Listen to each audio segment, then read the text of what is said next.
A victorious life through faith. விசுவாசத்தினால் வெற்றி வாழ்வு. நமக்கு தெரியும், விசுவாசம் இல்லைன்னா ஒன்றுமே கிடையாது. ஒவ்வொருத்தரும் ரட்சிக்கப்பட்டிருக்கிற போது கர்த்தர் நம்முடைய இருதயங்களில் விசுவாசத்தை, குறிப்பிட்ட அளவு விசுவாசத்தை மறுபடி பிறந்த உடனே நம்மளுக்குள்ளாக அருளி இருக்கிறார். நம்மளுக்குள்ளனா நம்முடைய ஆவி மனுஷனில் பகிர்ந்தளிச்சிருக்கிறார். ஃபெய்த், விசுவாசம் ஒருவருக்குள்ளாயும் இருக்கிறது. அது தேவன்கிட்ட எப்படிப்பட்ட விசுவாசம் இருக்கிறதோ அதே விசுவாசம் தான் நமக்குள்ளே இருக்கிறது. தேவன்கிட்ட வேறு விசுவாசம், நம்மகிட்ட வேறு விசுவாசம் கிடையாது. எல்லாருக்கும் ஒரே விசுவாசம். ஏன்னா அந்த விசுவாசம் தான் வேதாகம விசுவாசம், அதுதான் தேவனுடைய விசுவாசம். அந்த விசுவாசம் நமக்கு அருள் இருக்கிறார். உலகத்தில் விசுவாசம்னு சொல்லிக்கிடுவாங்க, அது வந்து மனித அல்லது உலகிக விசுவாசம் அப்படின்னு நம்ம அறிஞ்சிருக்கிறோம். இந்த விசுவாசம் ரொம்ப முக்கியமானது ஒன்று அப்படின்னு பல்வேறு முறை நம்ம கேட்குறோம், கவனிக்கிறோம். மறுபடியும் நம்முடைய அஸ்திபார பாடங்களுக்குள்ளாய் மறுபடியும் நம்ம வருகிறோம். ஏன்னா அந்த போதனை நமக்கு ரொம்ப முக்கியமானது, மறுபடியும் ஞாபகப்படுத்த வேண்டியதாக இருக்கிறது. 1:17. சரி, விசுவாசத்தினாலே நீதிமான் பிழைப்பான் என்று எழுதியிருக்கிறபடி அப்படி சொல்கிறது. விசுவாசத்தினாலே நீதிமான் பிழைப்பான். இதை நம்ம சமகால தமிழ் வேதாகம் சொல்லுகிறது, நீதிமான் விசுவாசத்தினாலே வாழ்வான். அதுதான் முன்னால் வச்சு நம்ம அப்படி தான் பேசிக்கிட்டு இருந்தோம். இன்னொரு மொழிபெயர்ப்பும் நம்ம சொன்னதுக்கு ஏற்ப வந்துட்டு, விசுவாசத்தினால் நீதிமான் வாழ்வான். நீதிமான் விசுவாசத்தினால். நம்ம எல்லாரும் நீதிமான் அப்படிங்கிறத பைபிள் சொல்லுது. அதை முதல்ல விசுவாசிக்கணும். யாரை போல் நீதிமான்னா தேவனை போல் நீதிமான். தேவன் வேறு ரகமான நீதிமான், நான் வேறு ரகமான நீதிமான்லாம் கிடையாது. தேவன் எப்படி நீதிமானாக இருக்கிறாரோ, குற்றவாளி இல்லாமல் இருக்கிறார், அதே போல் நிரபராதியாய் நாமும் இருக்கிறோம். ஏன்னா நாம் தேவனுடைய நீதியை உடையவராக இருக்கிறோம் என்கிறதுல வேதம் சொல்லுகிறது. நாம் எல்லாரும் விசுவாசிக்கிறோம். இதெல்லாம் பைபிள் எல்லாம் சொல்கிறது. ஆண்டவர் எப்படி நம்மளை பார்த்து சொல்லுகிறாரோ அப்படியே நாம் நம்மை விசுவாசிக்க வேண்டும். வேறு விதமாய் பார்ப்பது தவறான பார்வை. அது விசுவாச பார்வை அல்ல, வேதாகம கல்வி அப்படி நம்ம கற்றுத்தரவும் இல்லை. கர்த்தர் எப்படி நம்ம படிக்க சொல்கிறாரோ பைபிள் அப்படி தான் படிக்கிறோம். கர்த்தர் வார்த்தைகளை எப்படி கேட்க சொல்கிறார் அப்படி தான் கேட்கணும். கர்த்தர் எப்படி புரிய சொல்லுகிறார் அப்படி தான் புரியணும். கர்த்தர் எப்படி நம்ம அதை அணுக சொல்லுகிறாரோ, வாழ்க்கையில் பயன்படுத்த சொல்லுகிறாரோ அப்படி பயன்படுத்த வேண்டும். அப்பொழுது தான் மாற்றம் நிகழும். நம்ம நினைக்கிறதுபடி நினைக்கக்கூடாது. கர்த்தர் எப்படி நினைக்கிறாரோ, கர்த்தர் எப்படி பேசுகிறாரோ, கர்த்தர் எப்படி சிந்திக்கிறாரோ, கர்த்தர் எப்படி எதிர்பார்க்கிறாரோ அப்படி வாழணும். அப்போ நாமெல்லாம் நீதிமான் என்கிறதை வேதம் சொல்லுகிறது. ரோமர் 10:10 வசனத்தில் பார்க்குறோம். 2வது வசனம் சொல்லுகிறது. முதல்ல அந்த வசனம் 9:10 என்ன சொல்லுகிறது? என்னவென்றால் கர்த்தராகிய இயேசுவின் வாயினால் அறிக்கையிட்டு தேவன் அவரை மரித்தோரிலிருந்து எழுப்பினார் என்று உன் இருதயத்தில் விசுவாசித்தால் ரட்சிக்கப்படுவாய். 10வது வசனம் நீதி உண்டாக அல்லது நீதிமானாகும்படியாக இருதயத்திலே விசுவாசிக்கப்படும், ரட்சிப்பு உண்டாக வாயினாலே அறிக்கைப்படும். இந்த வார்த்தை ரட்சிக்கப்பட்ட ஒவ்வொருவரும் நீதிமானாய் மாற்றப்பட்டிருக்கிறோம் என்கிறத நான் பார்க்கிறோம். தேவன் எப்படி நீதிமானாய் இருக்கிறாரோ அதே போல் ஒரு நீதிமானாய் அவர் நம்மை மாற்றியிருக்கிறார். தேவனுடைய நீதி நமக்கு அருளப்பட்டிருக்கிறது. அல்லது தேவன் எப்படி நிரபராதியோ அதே போல் நாமும் நிரபராதி, குற்றவாளிகள் அல்ல. தேவனை யாரும் நரகத்தில் போட முடியாது. தேவனை யாரும் நரகத்தில் போட முடியாது. அதே போல் நீதிமானை நரகத்தில் போட முடியாது. ஆமென். நீதிமான் தேவன் இயேசு கிறிஸ்து ஜெபிச்சார்னா பிதா பதில் கொடுப்பார். அதே போல் விசுவாசி ஜெபித்தால் தேவன் பதில் கொடுப்பார். ஏன்னா நாமும் நீதிமானாக இருக்கிறோம். குற்றவாளியாக நம்ம பார்க்கக்கூடாது. குற்றவாளியாக குற்றப்படுத்தி கொண்டே இருப்பது தவறானது, பிசாசுனுடைய வேலை. அது தவிர்க்க வேண்டும். ஒரு ஆளை நீங்கள் குற்றவாளியாக நீங்கள் சொல்லிக்கிட்டே இருந்தீங்கன்னா அவங்களுக்கு வேதனை வரும், மனவேதனை வரும். அது நீங்கள் பார்க்குறீங்க. ஆனால் கர்த்தர் அதை விரும்புகிறதே கிடையாது. நம்மளாம் நீதிமான்னு உற்சாகப்படுத்த விரும்புகிறார். சொல்லுவோமா? ஆமின்னு சொல்லுவோமா? இடையில இங்கே கவனிங்க முதல்ல, ரைட்? அப்போ நம்ம எனக்கு ஏற்கனவே தெரியும்னு நினச்சிட்டு நம்ம அப்படியே அமைதியாக இருக்கும்போது என்ன ஆகுதுன்னா அந்த அபிஷேகமெல்லாம் போயிடும். அப்போ தெரியும்னு இல்லாமல் ஒரு குறிப்பிட்ட அதே பாதையில் மறுபடியும் ஓடுகிறோம். குற்றாலத்துக்கு 10 முறை போயிருந்தாலும், உங்கள் சொந்த ஊராக இருந்தாலும், அடுத்த முறை நாங்கள் வேறு யாராவது அழைச்சிட்டு போகும்போது கைடு சொல்லும்போது அதை கேட்கும்போது நல்லதாக இருக்கும். பார்க்காத இடங்கள் கூட கண்ணுக்கு தெரிய வரும். கர்த்தருங்க அதை விட விசேஷமாக காரியங்களை காட்டுறாரு. ஆமென், ஹல்லேலூயா. அந்த நீதிமான் ஆகுவதற்கே விசுவாசிக்கப்பட்டது வேதம் சொல்லுகிறது. விசுவாசம் இல்லாமல் ரட்சிப்பு இல்லை, விசுவாசம் இல்லாமல் சரீர சுகம் இல்லை. விசுவாசம் இல்லாமல் நம்ம விசுவாசிக்காவிட்டால் ரட்சிப்பு நமக்கு கிடைச்சிருக்காது. பாவங்களை அறிக்கையிட்டால் அதுக்கு பேர் விசுவாசம் அல்ல. இயேசுவை அறிக்கையிட்டால் அதுக்கு பேர் விசுவாசம். கர்த்தருடைய வார்த்தையை இப்படி நம்ம கவனிக்க இருக்கிறோம். நம்முடைய வாழ்க்கையே விசுவாசத்தில் இருக்கிறபடினாலே 1 கொரிந்தியர் 15வது அதிகாரம் 57வது வசனத்தை கவனிப்போம். நம்முடைய வாழ்க்கை விசுவாசத்தினால் தான் நம்ம வாழ வேண்டும். நீதிமான் விசுவாசத்தினால் வாழ்வான். வாழ்வான் என்பது தேவ வாழ்வை பரிபூர்ணமாய் வாழ்வான். தேவ வாழ்வும் மனித வாழ்வும் ரெண்டும் வித்தியாசமானது. விசுவாசிகளாய் மாறின பிறகு மனித வாழ்க்கையே நம்ம வாழாமல் தேவ வாழ்வை வாழ வேண்டும். ஏன்னா இப்படி இருக்க ஒருவன் கிறிஸ்துக்குள் இருந்தால் புது சிருஷ்டியாக இருக்கிறான். பழைவுகள் ஒளிந்து போயின, எல்லாம் புதிதாயின. அப்போ இப்படி இருக்க ஒருவன் கிறிஸ்துக்குள் இருந்தால் புது சிருஷ்டியாக இருக்கிறான். நம்ம இப்படிப்பட்ட பார்வையை பார்க்க வேண்டும். என்ன பக்கத்தில் வேற ஒரு ஏலியன் அல்லது வேற ஒரு தேவதூதன் உட்கார்ந்துருக்கிறான்னா அவன் வேற ஒரு சிருஷ்டி, நாமும் வேற ஒரு சிருஷ்டி. இன்னொரு ஆள் ரட்சிக்கப்படாத ஒரு ஆள் இருக்கானா அதுவும் வேற ஒரு சிருஷ்டி. அப்படி பார்க்கணும். தேவதூதன் வேற சிருஷ்டி, ரட்சிக்கப்படாத வேற சிருஷ்டி, நான் வேற சிருஷ்டி. இல்லை பக்கத்தில் இருக்க ரட்சிக்கப்படாத ஆளும் நீங்களும் ஒரே இனம் அல்ல. அவர்கள் தேவதூதன் இனம். ரெண்டாவது இன்னொரு ஆள் ஒரு அவிசுவாசி, அவர் பாவி, வேற இனம்.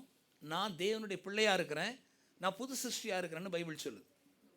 இப்போ பார்வையை மாற்றிக்கோங்க. ரட்சிக்கப்படாத ஆள் நீங்களும் ஒரே சிருஷ்டி கிடையாது.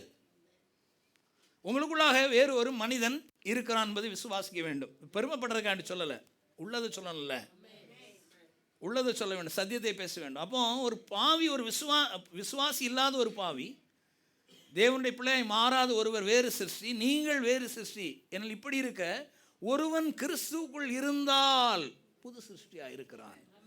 பழையவைகள் ஒளிந்து போயின எல்லாம். அப்போ புது சிருஷ்டி, நான் new creation, you are new creature in Christ. அப்போ அந்த ஆளை போல் நீங்கள் கிடையாது. அந்த ஆள் வேறு மாதிரி பேசுவாங்க, நீ வேறு மாதிரி பேசுவீங்க. அந்த ஆள் வேறு மாதிரி பார்ப்பாங்க, நீங்கள் வேறு மாதிரி பார்ப்பீங்க. அந்த ஆள் அவருடைய செயல்முறை வேறு மாதிரி இருக்கும், நீங்கள் வேறு மாதிரி இருப்பீங்க. அந்த ஆளை கிறிஸ்துக்குள்ள வளர்க்க முடியாது. உங்களை தான் வளர்க்க முடியும், உங்களை தான் திருத்த முடியும். ஏன்னா நீங்கள் புது சிருஷ்டியாக இருக்கிறீங்க. உங்களை தான் கிறிஸ்துக்குள்ள கட்டி எழுப்ப முடியும், அவங்கள கட்டி எழுப்ப முடியாது. அவங்க ரட்சிக்கப்பட்டால் ஒழிய அவங்கள கட்டி எழுப்ப முடியாது. புரிகிறதா? ஆமென், ஹல்லேலூயா. அவன் எப்படிப்பட்ட பார்வை நம்ம உடையவனாக இருக்கணும்? ஒரு பாவியை பாவினே பார்த்துக்கிட்டு நான் சொல்கிறேன். நீங்கள் வேற ஆள்னு உங்களை பார்த்துக்கோங்க. நீங்கள் வேற ஆள்னா நீங்கள் எப்படி பேசணும் அப்படி தான் பேச முடியும். அந்த ஆளை போல் நீங்கள் பேச முடியாது. சில பேரில் ரட்சிக்கப்படாதவங்க வீட்டில் இருக்கும்போது அவங்க என்ன பேசுகிறாங்களோ அதுதான் இவங்க பேசுகிறாங்க. அவங்க என்ன சிந்திக்கிறாங்களோ அதுதான் இவங்க சிந்திக்கிறாங்க.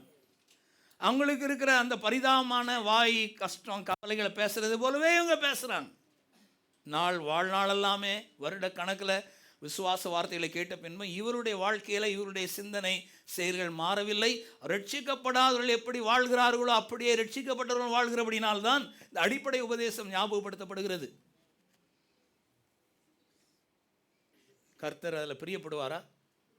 விசுவாசம் இல்லாமல் தேவனுக்கு பிரியமாயிருப்பது கூடாத காரியம். அல்லது விசுவாச வாழ்க்கையை வாழாத ஒரு வாழ்க்கை தேவனை பிரியப்படுத்தாது. அறிக்கை பண்ணுறதுல மாத்திரம் இல்லைங்க, வீடுகளில் விசுவாசம் இல்லாத ஒரு வாழ்க்கை, அல்லது வேலையில் வெளியில் எங்கே விசுவாசம் இல்லாத ஒரு வாழ்க்கை, விசுவாசம் இல்லாமல் தேவனுக்கு பிரியமாக இருப்பது கூடாத காரியம். ஆகவே தான் நிறைய கிறிஸ்தவர்கள் தேவனுக்கு பிரியமற்ற ஒரு வாழ்க்கை வாழ்ந்து கொண்டிருக்கிறார்கள். இப்போ பிரியமுள்ள வாழ்க்கை விசுவாச வாழ்க்கை. வார்த்தையின்படி பார்ப்பது, வார்த்தையின்படி சிந்திப்பது, வார்த்தையின்படி பேசுவது, வார்த்தையின்படி வாழ்க்கையை மாற்றிக்கொள்வது, வசனம் என்ன சொல்கிறதோ அதைத்தான் பேசுவது, அதைத்தான் பார்ப்பது, அதைத்தான் சிந்திப்பது. நமக்கு எல்லாமே ஒரே சிக்னல் தான். மேலே பறக்கிற ட்ரோன்ஸ்க்கு அவங்க என்ன சிக்னல் கொடுக்குறாங்களோ, என்ன டைரெக்ஷன் கொடுக்குறாங்களோ, எப்படி ஆப்ரேட் பண்ணுறாங்களோ ட்ரோன்ஸ் அப்படி தான் ஆப்ரேட் ஆகும். அதே போல தான் நமக்கு பரிசுத்த ஆவியானவரும் வார்த்தையும் என்ன இன்ஸ்ட்ரக்ஷன் கொடுக்குறாங்களோ, டைரக்ஷன் கொடுக்குறாங்களோ அப்படி தான் இயக்கப்பட வேண்டும். அதுதான் வாழ்க்கை என்று பெயர். ட்ரோனுக்கு ஒரு வாழ்க்கை இருக்குது, அதை டைரக்ட் பண்ணுற ஆட்களுக்கு ஒரு ப்ரோக்ராம் பண்ணி அதை டைரக்ட் பண்ணிகிட்டு இருக்கிறாங்க. அது அதனுடைய வாழ்க்கை. நம்முடைய வாழ்க்கை விசுவாசத்தினால் நீதிமான் வாழ்வான், அப்படி பைபிள் சொல்லுது. மறுபடியும் இந்த ரோமர் 1:17 கவனிங்க. ரோமர் 1:17, விசுவாசத்தினாலே நீதிமான் வாழ்வான் அல்லது விசுவாசத்தினால் நீதிமான் பிழைப்பான் எழுதியிருக்கிறபடி விசுவாசத்தினால் உண்டாகும் தேவ நீதி விசுவாசத்திற்கென்று அந்த சுவிசேஷத்தினால் வெளிப்படுத்தப்படுகிறது. சரி, இப்போ விசுவாசத்தினால தான் நம்ம வாழணும். நீதிமான் விசுவாச வாழ்க்கையை வாழ வேண்டும் என்கிறத நம்ம கவனிக்கிறோம். அப்படி வாழ்கிற பொழுது வெற்றி வாழ்வு நிச்சயம். வாழ்க்கையில் வெற்றிகள் நிகழ்ந்து கொண்டிருப்பது நிச்சயம்.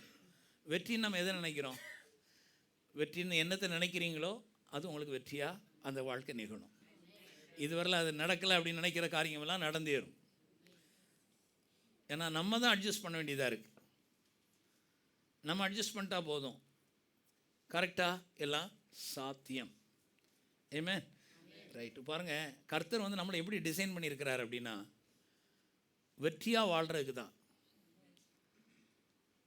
ஒரு சட்டையில் பட்டனை பொத்தான் மாட்டுறதுக்குன்ட்டு ஒரு அழகான ஒரு ஓட்டையை போட்டு வச்சுருக்குறாங்க. அது எப்படியோ காசா இப்படி தான் சொல்கிறாங்க, என்ன தெரில சரியா. அது ஒரு பொத்தான், அது என்ன வார்த்தைன்னு தெரில அதுக்கு. ஆமாம், அதை நுழைச்சிட்டா கரெக்டாக பட்டன் சரியாயிருது. நிறைய வாழ்க்கையில் என்னென்ன ஆண்டவர் இந்த வார்த்தையும் கொடுத்து அதன்படி வாழ்க்கையை இணைக்க சொல்கிறார். இணைச்சிட்டா வாழ்க்கை சூப்பராக இருக்கும், வெற்றியாக இருக்கும். ஆமென். இதுதான் நம்மை இணைத்து கொள்வது. அப்படி இணைச்சிட்டோம்னா சூப்பராக வாழ்க்கை மாறிடும். அதுக்கு தான் நம்ம கேட்குறோம். கேட்டுட்டு பொத்தான் மாட்டாமல் வாழ்ந்தோம்னா அந்த என்ன தான் நல்லா தச்சிருந்தாலும் கொடுத்துருந்தாலும் ஏதோ அறகுறையாக இருக்கும், நல்லா இருக்காது, திருப்தியாக இருக்காது. ஸோ நல்ல திருப்தியான வாழ்க்கை ஜெயமாக வாழணும். இன்றைக்கு குடும்ப வாழ்க்கையாக இருக்கட்டும், படிப்பாக இருக்கட்டும், வேலையாக இருக்கட்டும், பொருளாதாரமாக இருக்கட்டும், நிறைவாக இருக்கட்டும், பணம் செலவு பண்ணுறதா இருக்கட்டும், வரக்கூடியதாக இருக்கட்டும், மருமகளாக இருக்கட்டும், மாமியாராக இருக்கட்டும், அல்லது சேவையாக இருக்கட்டும், நம்ம எதிர்பார்த்த எந்த காரியங்களாக இருந்தாலும் அது ஒரு வெற்றி நமக்கு தேவை, அவசியம். கர்த்தர் அதை ஏற்கனவே தந்து வச்சிருக்கிறார். அதை பெற்றுக்கொள்வதற்கு விசுவாசத்தினால் நீதிமான் அது விசுவாசத்தை கொண்டு தான் அதை பெற்று அனுபவிக்க முடியும் அப்படின்னு பார்க்குறோம். விசுவாசம் இல்லாமல் தேவனுக்கு பிரியமாக இருப்பது கூடாத காரியத்தை செய்ய முயற்சி செய்யாதீங்கள். சில இடத்துல கூடாத காரியத்தை நம்ம செய்யக்கூடாது. கூடாத காரியம் விசுவாசம் இல்லாமல் எந்த நம்ம சிரத்தை எடுத்தாலும் வேலை செஞ்சாலும் முயற்சி பண்ணாலும் வாழ்க்கை சக்ஸஸாக இருப்பது இல்லை. விசுவாசம் தான் சக்ஸஸை கொண்டு வருது. இல்லைன்னா நம்ம என்ன பண்ணுவோம்னா உலகத்தார் எப்படி செய்கிறாங்களோ அதே போல் செஞ்சு அந்த கஷ்டத்தெல்லாம் அனுபவித்து வாழ்ந்துக்கிட்டு இருப்போம். அப்படிப்பட்ட வாழ்க்கையை வாழ்வதற்காக சிருஷ்டிக்கப்படவில்லை. அதை நான் மறுபடியும் சொல்ல, நான் புது சிருஷ்டியாக இருக்கிறோம். இப்போ மாற்றிக்கிடணும் பாருங்கள். நம்ம ஃப்ரெண்ட்ஸ் வந்து வேறு மாதிரி யோசனை சொல்லுவாங்க, ஏன்னா அவங்க ரட்சிக்கப்படலை. உறவினர் ரட்சிக்கப்படாமல் இருப்பாங்க, வேறு மாதிரி யோசனை சொல்லுவாங்க. இப்படி இருந்தால் நல்லா ஆயிரும். அப்படி கேட்கலாமா? காது இருக்கு கேட்கலாம், ஆனால் காது ரட்சிக்கப்படலை பாருங்கள். இந்த மேலே உள்ள காது அது சொன்னதெல்லாம் கேட்கும், கெட்ட வார்த்தையும் கேட்கும், நல்ல வார்த்தையும் கேட்கும். ஆனால் உள்ளுக்க நம்ம தீர்மானிக்க ஒரு இடம் இருக்குது பாருங்கள். இடம் கொடுக்காத உள்ளாக இருக்கிற மனுஷன், உள்ளான மனுஷனுடைய காதும் இருதயம் அது இருக்குது பாருங்கள். அதெல்லாம் கேட்கக்கூடாது. இதெல்லாம் தீர்வின் செய்தியை, எகிப்தின் செய்தியை கேட்கப்பட்டது நோய் உண்டாகிறது போல தீர்வின் செய்தியை கேட்கும் போதும் நோய் உண்டாகும் என்று வேதம் சொல்கிறது. தேவையில்லாத இடங்களெல்லாம் காது கொடுத்து கேட்க வேண்டிய அவசியமே கிடையாது. அது ஞாபகம் வைத்து கொள்ள வேண்டிய அவசியம் கிடையாது. அப்படியே கேட்டது அப்படியே அந்த இடத்துல மறந்துடணும், விட்டுறணும் சம்பவங்கள் எல்லாம். ஓகே, இந்த வசனத்தை படிப்போம். இப்போ 1 கொரிந்தியர் 15:57 நான் படிக்கும்படியாக வேண்டியது. நம்முடைய கர்த்தராகிய இயேசு கிறிஸ்துவினால நமக்கு ஜெயம் கொடுக்கிற தேவனுக்கு ஸ்தோத்திரம். சொல்லுங்கள், நமக்கு ஜெயம் கொடுக்கிறது யார்? தேவன். நம்மளுடைய ஜெயத்தை நாமே போராடி எடுக்கிறதுக்கு பேர் ஜெயம் கிடையாது.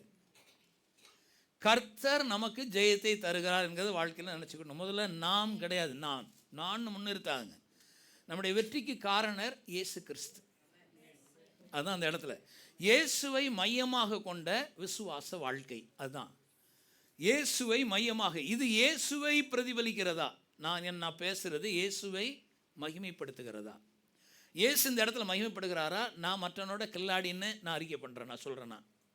சில விசுவாசிகள் மற்ற விசுவாசி காட்டில் நான் எப்படி சிறப்பானவன் அப்படிங்கிறத சொல்ல விரும்புவாங்க, செய்ய விரும்புவாங்க, காட்டிக்கிடுவாங்க. அப்படி அல்ல, கிறிஸ்து தான் சிறந்தவர். நம்ம எல்லாரை காட்டிலும் அவர் சிறந்தவராக இருக்கார். அவர் தான் நம்முடைய வாழ்க்கை, அவரால் தான் எல்லாம் நடைபெறுகிறது. சுகம் ஏன் நடந்தது? அவர். நான் கை வச்சதுனால இல்லை, எனக்கு அந்த வரத்தினால் இல்லை, அவர் குணமாக்கினார். அப்போ அடுத்தால யார்கிட்ட போவாங்க? அவங்க உங்கள்கிட்ட வரமாட்டாங்க, சுகம் அளிக்கிற இயேசுகிட்ட போவாங்க. நம்முடைய வேலையை அவரை காட்டுறது, அவரை மகிமைப்படுத்துறது. நம்மளை ஃபோக்கஸ் பண்ணக்கூடாது.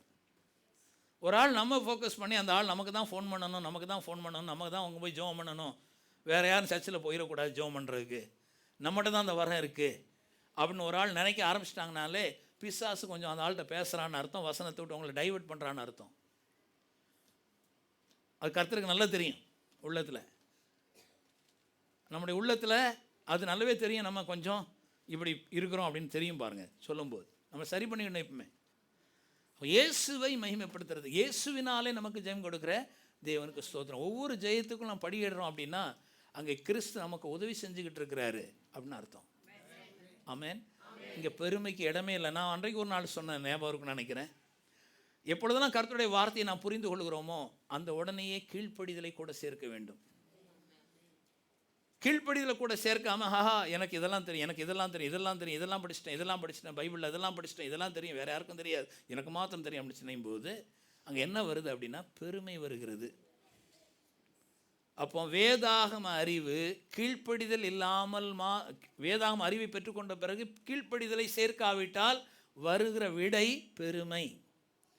வேதாகம அறிவை பெற்றுக்கொண்ட பின்பு அதோடு கீழ்ப்படிதலை சேர்த்தால் அதோடு கூட வரக்கூடிய விடை அவங்க தாழ்மை, கிருபை, ஜெயம், வெற்றி, விசுவாச வாழ்க்கையில் பெருக முடியும். ஆமென் சொல்லுவோமா? ஆமென் சொல்லுவோமா? சரி, அப்போ வசனங்கள் புரியணும், நமக்கு தெரியணும். சரி, இந்த வசனத்தில் சொல்லுகிறது நம்முடைய கர்த்தராகிய இயேசு கிறிஸ்துவினாலே நமக்கு ஜெயம் கொடுக்கிற தேவனுக்கு ஸ்தோத்திரம். எதுலெல்லாம் ரட்சிக்கப்பட்ட ஒரு விசுவாசி ஜெயத்தை எடுத்திருக்கிறோம் அப்படின்னா, அல்லது நாள்தோறும் ஜெயத்தை எடுக்க முடியும் அப்படின்னா பாவங்களிலிருந்து. உலக பிரகாரமான உலகத்தில் பாவம்னு நம்ம என்ன நினைக்கிறோமோ, விசுவாசத்தினால் வராத யாவும் பாவமே. அது விபச்சார பாவமாக இருந்தாலும், அல்லது கண்களின் இச்சையாக இருந்தாலும், அல்லது பொருளாசையாக இருந்தாலும், பிறரை பெடுத்து பேசுகிறதா இருந்தாலும், அல்லது வேதாகம கர்த்தருடைய வார்த்தைக்கு விரோதமாக எதுவாக இருந்தாலும், இந்த பாவங்களையெல்லாம் விசுவாசத்தின் மூலமாக இயேசுவின் நாமத்தில் நம்மால் ஜெயிக்க முடியும். ஜெயித்திருக்கிறோம். இயேசு நமக்கு ஜெயத்தை தருகிறார். வெற்றி வாழ்க்கைன்னா என்ன? பாவத்திலிருந்து நான் சிக்கொண்டிருக்கிறேன், பாவத்திலிருந்து வெற்றிகரமாய் வாழ்கிற வாழ்க்கை. பாவம்னா என்னது? கர்த்தருடைய வார்த்தையை விட்டு பிறண்டு வாழ்வது, வேறு வழியில் வாழ்வது. சர்ச்சுக்கு வரலாம், ரட்சிக்கப்பட்டிருக்கலாம், ஆனாலும் பாவத்தில் தொடர்ந்து வாழ்கிற ஆட்கள் இருக்கிறாங்க. அப்படி இருக்கக்கூடாது. நிறைய வார்த்தையை நம்ம கடைபிடிக்க வேண்டும் அல்லவா? நம்முடைய உறவினர்கள் எப்படி வாழ்கிறாங்களோ அதே போல் வாழ்ந்துடக்கூடாது. பாருங்கள், அவங்க ஒரு சண்டை போட்டு குடும்பத்தை நாசமாக்கிட்டு இருப்பாங்க, நாமளும் அப்படியே சண்டை போடுற ஆளாக இருக்கக்கூடாது. எப்படி எங்கள் பாட்டி சூப்பராக சண்டை போடுவாங்க, எங்கள் அம்மா அதை விட குறைஞ்சி சண்டை போடுவாங்க, நான் எங்கள் பாட்டியை போலவே சண்டை போடுவேன். அப்படி இருக்கக்கூடாது. தாத்தாவை போல் நான் சண்டை போடுவேன். சண்டை இதெல்லாம் இருக்கக்கூடாது. கர்த்தருடைய இது சமாதானமான ஒரு வாழ்க்கையை நமக்கு தந்திருக்கிறேன் இல்லையா? அப்போ நான் ஒர்க் பண்ண வேண்டியது இருக்குது. அதில்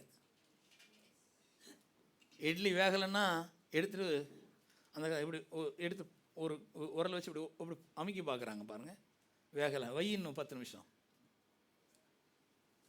இல்லையா? வேகிற வரையில் அடுப்பான், மாறுற வரையில் நம்ம கர்த்தருடைய வார்த்தையை ப்ராக்டிஸ் பண்ணணும். கர்த்தருடைய வார்த்தை கேட்டால் மாத்திரம் போதாது, வாழ்க்கையில் குடும்பத்தில் ப்ராக்டிஸ் பண்ணுங்கன்னா நமக்கு ஜெயம் உண்டாயிரும். எண்ணத்துலலாம் பாவத்திலிருந்து. சரியா? ரட்சிக்கப்பட்டேன், அதனால் பாவத்திலேருந்து நான் ஜெயிச்சிரு. பாவத்திலேருந்து நம்ம கர்த்தர் இயேசு கிறிஸ்து பாவங்களெல்லாம் கழுகி இருக்கிறார். ஆனால் அன்றாடம் நம்ம பாவத்தை ஃபேஸ் பண்ணுறோம் உலகத்தில். அதில் இருந்தும் நமக்கு ஜெயத்தை எடுப்பதற்கு விசுவாசம் உதவுகிறது. பிரைஸ் காட், ஹல்லேலூயா. சொல்லுவோம் ஆமென். செய்கிறோமான்னா அது இப்போ பாரு யோசிக்க தோணும் நமக்கு.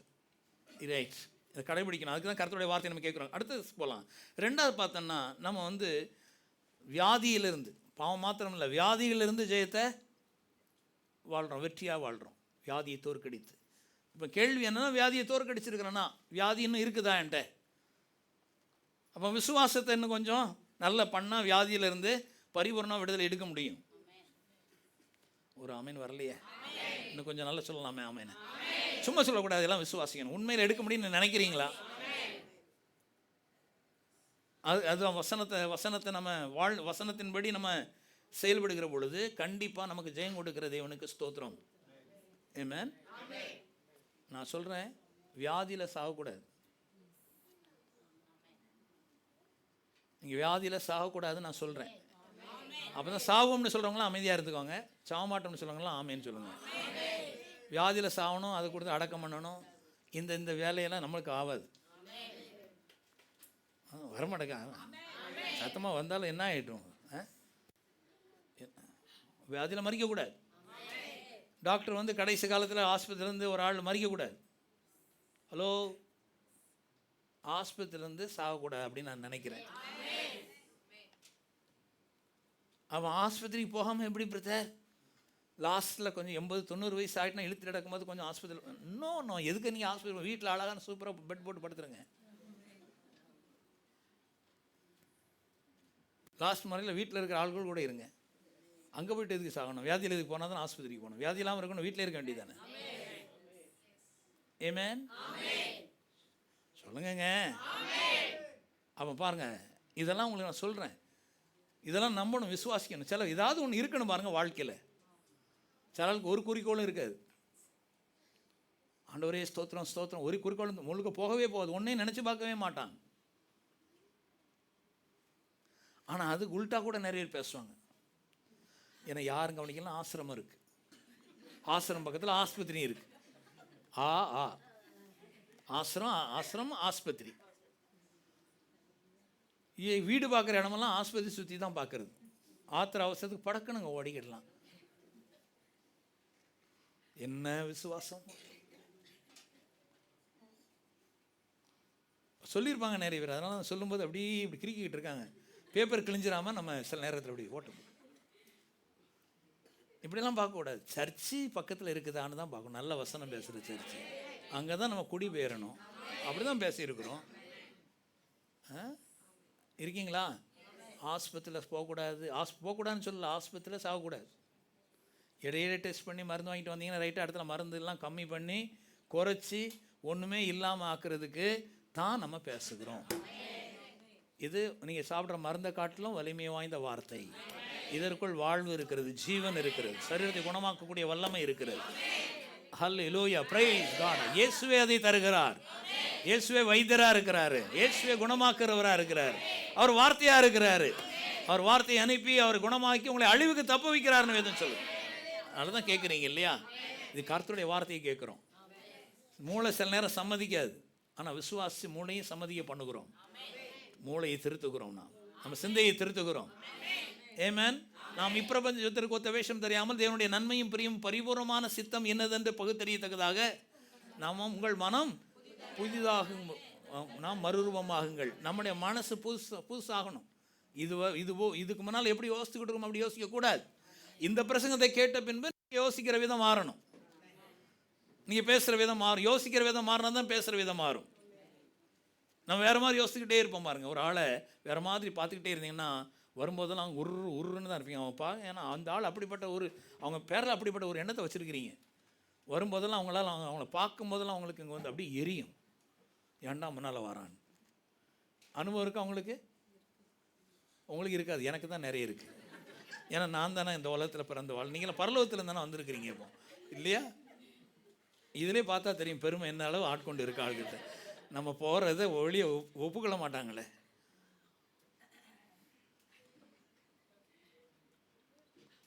நல்ல சத்தமோடு சிரிங்க சொல்லுவாங்களா, அலற குழி அப்படிங்க மாதிரி. உங்களை அலற தான் குளிக்க வைக்கிறோம் நாங்கள். அலறன்னா நல்லா குளிக்கணும் பாருங்கள். நீச்சல் அடித்து முங்கி தண்ணி குளித்து எந்திரிச்சு போகணும் கர்த்தருடைய வார்த்தையில். ஆமென், பிரைஸ் காட், ஹல்லேலூயா. ரைட். அவங்க இங்கே நம்ம பார்க்குறோம். அப்போ சாபத்திலிருந்து, அதாவது தரித்திரத்திலிருந்து, பணம் இல்லாத ஒரு ஆளாக நம்ம வாழக்கூடாது. பொருளாதார நிறைவோடு கூட நாம் வாழணும்.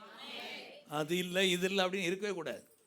கடைசிவரை ஏங்கிக்கிட்டே இருந்தேன், ஒரு சொந்த வீடு இல்லைங்க, அப்படியே இந்த இயக்கத்திலே போகக்கூடாது. கடைசி 10 வருஷமாக அந்த இயக்கத்திலே நான் சாகுறேன். வேணும்னா பொருளாதாரத்தை வாங்கி அந்த வீட்டை கட்டலாம். கர்த்தர் வீடு கட்டுறது குறித்து சொல்லி கொடுத்தார் இயேசு கிறிஸ்து. நீங்கள் வீட்டை கட்டும் முன்பாக உட்காந்து கணக்கு பார்க்க கடவுள்னு சொன்னாரா? சொல்லுங்களேன், சொல்லியிருக்காருல. அவன் வீடு கட்டுறதுக்கு இயேசு கிறிஸ்து விரோதியா? அவன் வீட்டில் வாழன்னு நினச்சார். எங்கே நீங்கள் வாழ்கிறீங்களோ அந்த இடத்துல வீட்டு வேலை என்ன இருக்கும்? ஒரு 2 BHK மும்பையில் வாழனா 2 கோடி இருக்கும். இதெல்லாம் இயேசு தெரியாமையா ஒரு வீடை கட்டி நீங்கள் பட்ஜெட் போட்டு பண்ணுங்கன்னு சொன்னார்?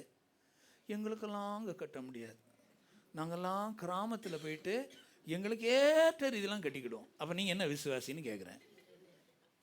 உங்களுடைய திறமையில் வாழன்னு நீங்கள் பேசிக்கிட்டீங்க. கர்த்தருடைய கிருபையாவது கர்த்தருடைய வார்த்தையாவது உங்களுக்கு ஒன்றுமே கிடையாது. அது துச்சம் எங்களுக்கு. அதெல்லாம் கர்த்தர் எதுவும் செய்கிறது கிடையாது. நாங்கள் மாதம் ஒரு 40,000 வருது, அது வீட்டு செலவு போக 20,000 சேர்த்து வச்சு இதை கட்டவே முடியாது. நாங்களும் சேர்த்து தான் பார்க்கோம், வீட்டு விலையும் கூட்டிக்கிட்டே போகுது பிரதர். அது அந்த பிள்ளைகளுக்கு திருமணத்துக்கு இன்னும் நாங்கள் செலவு பண்ணி முடிச்சிட்டோம், வேறு எங்கே இருக்குது சொல்லுங்கள். இப்படிப்பட்ட ஓட்டை வாய்களை கர்த்தருடைய வார்த்தையின்படி அடைப்போமாக. வீடுகளில் பேசப்படுகிற இப்படி துன்மார்க்கமான வார்த்தைகளை நீக்குவோமாக. பிரைஸ் காட், ஹல்லேலூயா. இதெல்லாம் பரிசுத்த பேச்சே கிடையாது, சுத்தமான அசுத்தமான பேச்சு. கர்த்தரால எல்லாம் கூடும் இல்லையா? என்ன ஆமீன் வரமாட்டேக்கு? நான் வேலையாக செய்கிறேன், எனக்கு சம்பளமாக வருது, சர்க்கார் உத்தியோகமாக வருது, எனக்கு பேங்கில் லோன் கொடுக்க மாட்டேன். 2 கோடியை பற்றி ஒரு பேசிக்கிட்டு இருக்கார். 2 கோடி நானே தரப்போகிறேன், உங்களுக்கு 2 கோடி தரப்போகிறேன். கர்த்தர் தரப்போகிறாரு. அவரை பெருமையாக பேச அழகாக வந்து சேரும். கர்த்தர் ஐஸ் வைக்க தெரிய மாட்டேங்குது. கர்த்தர் ஐஸ் வச்சா அவர் ஆசீர்வாதத்தை கொட்டிடுவார். விசுவாசம் தான் கர்த்தர் ஐஸ் வைக்கிறது. விசுவாசம் இல்லாமல் தேவனை ஐஸ் வைக்க முடியாது. சொல்லுங்க, விசுவாசம் இல்லாமல் தேவனுக்கு நம்ம தேவனை ஐஸ் வைக்க முடியாது. விசுவாசம் இல்லாமல் தேவனுக்கு பிரியமாக இருப்பது கூடாத காரியம். சொல்லுங்க ஆமென். அப்போ நம்முடைய விசுவாசம் தான் கர்த்தரையே அவருடைய மனசை குளிர பண்ணுது. கோடியாக கொட்டிட மாட்டாரு. தேவைகளுக்கு என்னெல்லாம் தேவையோ தான். கர்த்தர் உங்களை பெரிய கோடீஸ்வரனாகி எல்லாரும் காட்டிலும் பெரிய மாளிகைலாம் கட்டி வாழணும்னு அவர் நினைக்கல. அப்படி மாத்திரம் தவறான எண்ணத்துக்கு போயிடாதீங்க. எல்லாருக்கும் அதே நோக்கமாக இருந்து பாருங்க. நம்முடைய நோக்கம் கர்த்தர் தெரியுது பாருங்க. வீடு வர்றதுக்கு முன்னாடி உன் நோக்கத்தை கர்த்தர் அறிஞ்சிருக்காரு. எதுக்காண்டி வீடு காக்கான்? கர்த்தரை மறக்கிறதுக்கா? கர்த்தரை இன்னும் பெருசாக்குறதுக்கா? இவனுடைய நோக்கமெல்லாம் ஒரு வீடை கட்டி அந்த பிள்ளையை கல்யாணம் முடிச்சு கொடுத்து கடைசியில் எப்படியாவது சீக்கிரம் 60 வயசில் கம்பி நீட்டிடணும் பரலோகத்தை நோக்கி அப்படின்னு நினைக்கிறாங்க. அதனால தான் வீடு வர மாட்டேங்குது. இவன் கர்த்தருக்காக வேண்டி நான் வாழணும், அவருக்காண்டி சேவை செய்யணும், எல்லாத்தையும் செய்கிற மரத்தில் இந்த காரியங்கள் நடக்கும்போது இன்னும் என் வாழ்க்கை ஆண்டவருக்காக கொடுக்கணும், அந்த பணம் வரும்போது இன்னும் ஆண்டவருக்காக அதிகமாக செலவு பண்ணணும்னு நினச்சா நல்ல வீடுகளை கட்டி இன்னும் வாழ்கிறது கர்த்தர் ஜன்னலெல்லாம் தேக்கிலே போட்டு கொடுத்துருவார். இல்லாட்டா மூக்கு தான் உடையும், தேக்க வராது. நம்முடைய சரியான நோக்கம் இருக்கணும் வாழ்க்கையில். நோக்கம், பர்பஸ். சில பேர் என்னென்னா கர்த்தருக்காக வாழ்கிறேன்னு சொல்லிட்டு சர்ச்சில் சண்டே அட்டன் பண்ணிட்டு காணிக்கையை போட்டுட்டு இஷ்டத்துக்கு உலகத்தில் வாழ்கிறது, கர்த்தருடைய நோக்கத்தை நிறைவேற்றவே மாட்டாங்க. சண்டே சர்ச்சுக்கு வர்றது அவனுடைய நோக்கம் மாத்திரம் நினைப்பாங்க. அது ஒன்று மாத்திரம் நோக்கம் நினைப்பாங்க. அதுக்கெல்லாம் விட்டாச்சுன்னா கர்த்தருக்கே தொப்பி வைப்பாங்க போலுக்கு. அப்படி கிடையாது. நம்ம என்ன பண்ணணும்? உண்மையில் அனுதினமும் கர்த்தருக்காக நான் வாழ்கிறேன்னா, நான் வாழ்வதற்காக என்ன நினைத்திருக்கிறேன், கர்த்தர் என்னிடத்தில் என்ன பேசிக்கிட்டு இருக்கிறார், கர்த்தர் என் ஜெப வாழ்க்கையில் என்ன பேசுகிறார், என்னுடைய தனிப்பட்ட வாழ்க்கை எவ்வளோ ஜெப வாழ்க்கை எவ்வளோமாக இருக்கிறது, நான் எதை பேசுகிறேன், எதை செய்ய நான் துடிக்கிறேன், என் இதய துடிப்பு எதுவாக இருக்கிறது, என் குடும்பத்திற்காக மாத்திரம் தான் துடிக்கிறேனா, இல்லாத கர்த்தருடைய திட்டங்களுக்காக கர்த்தருடைய சித்தத்தை செய்வதற்காக நான் துடித்து கொண்டிருக்கிறேனா? நான் இதை பேசிடணும் பாருங்கள் விசுவாசத்தை பேசும்போது. இல்லைன்னா சில பேர் விசுவாசம்னு சொன்ன உடனே பொருளாதாரத்தை பண்ணுறதுக்காக உங்களுக்கு கற்றுக் கொடுக்கப்படுகிற ஒரு யுக்தின்னு நினச்சிடாதீங்க. தவறு. நான் அப்படி போதிக்கல. அதை தான் தைரியமாக கூட சொல்கிறேன். இது பொருளாதாரத்தை சம்பாதிக்கிறதான யுக்தி அல்ல. வீடு கட்ட வேண்டும் என்பதற்கான உங்களுக்கு தரப்படுகிற யுக்தி மாத்திரம் அல்ல. அதுக்கு பின்னால் ஓவரால் உங்களுடைய திட்டம் என்ன? கர்த்தருடைய சித்தத்தை நான் செய்யும்படியாக கர்த்தர் எனக்கு அவருடைய குமாரனாகி இயேசு கிறிஸ்து எனக்காய் பலியாக்கி சிலுவையில் என்னுடைய சாபமான கஷ்டமான பொருளாதார அந்த நஷ்டமான அந்த தரித்திர வாழ்க்கையிலேருந்து என்னை மீட்டெடுத்ததற்கு காரணம் நான் ஐஸ்வர்யவானாய் வாழும்படி. ஐஸ்வர்யவான் என்பது தனக்காக வாழாமல் பிறருக்காக வாழக்கூடிய பொருளாதார நிறைவு. என்னுடைய பணம் என்னுடைய குடும்பத்தை மாத்திரமல்ல, கர்த்தர் இந்த உலகத்தில் நிறைவாக்க வைத்திருக்கிற திட்டங்களுக்கு என் பணம் செலவு பண்ணப்படுவதற்காக அவர் எனக்கு பணம் தருகிறார். இதுக்கு ஆமீன் ரொம்ப கம்மியாக வந்துச்சு. ஏன்னா நோட்ஸ் எடுக்கல, நம்ம குறி சீரியஸாக இருந்துடும், இதில் விட்டுறக்கூடாது. அவன் நம்மளுக்கு வரக்கூடிய பணம் கர்த்தர் எப்படி தர்றார்? சொல்லுங்க ஆமேன் ஹல்லேலூயா. நீங்களும் சர்ச்சில் காணிக்க கொடுக்கும்போது அப்படி தான் வருது. எப்படின்னா ஒரு ஊழியக்காரனுடைய தேவை சந்திப்பதற்கும் தேவன் தன்னுடைய திட்டங்களை ஊழியத்தின் மூலமாய் செய்வதற்கும் உரிய பொருளாதாரம் வருகிறது. அப்போ ஊழியக்காரன் என்ன பண்ணணும்? வரக்கூடிய காணிக்கையெல்லாம் வாயில் போட்டு தன் குடும்பத்தை கட்டி கோட்டை கட்டிட்டு கர்த்தருடைய நோக்கத்தை செய்யாமல் இருந்தான்னா மாபெரும் தப்பு.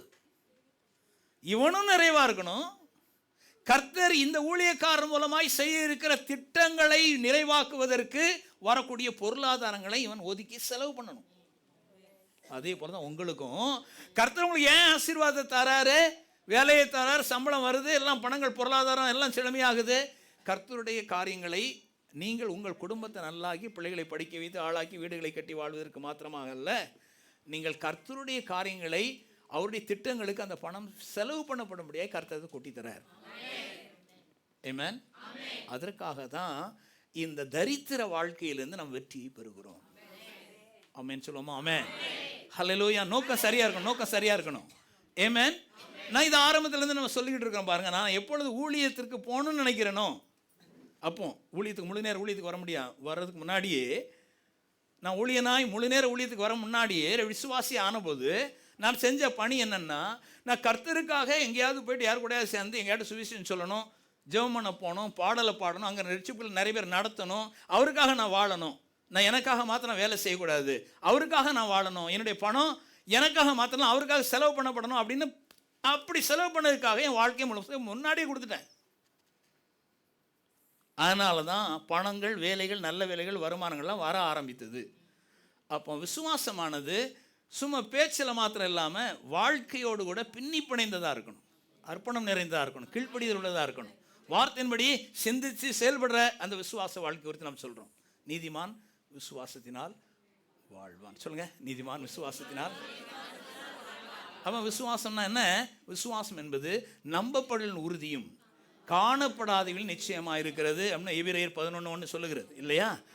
விசுவாசம் நம்பப்படலின் உறுதியும் காணப்படாதவர்களுடைய நிச்சயமாக இருக்கிறது.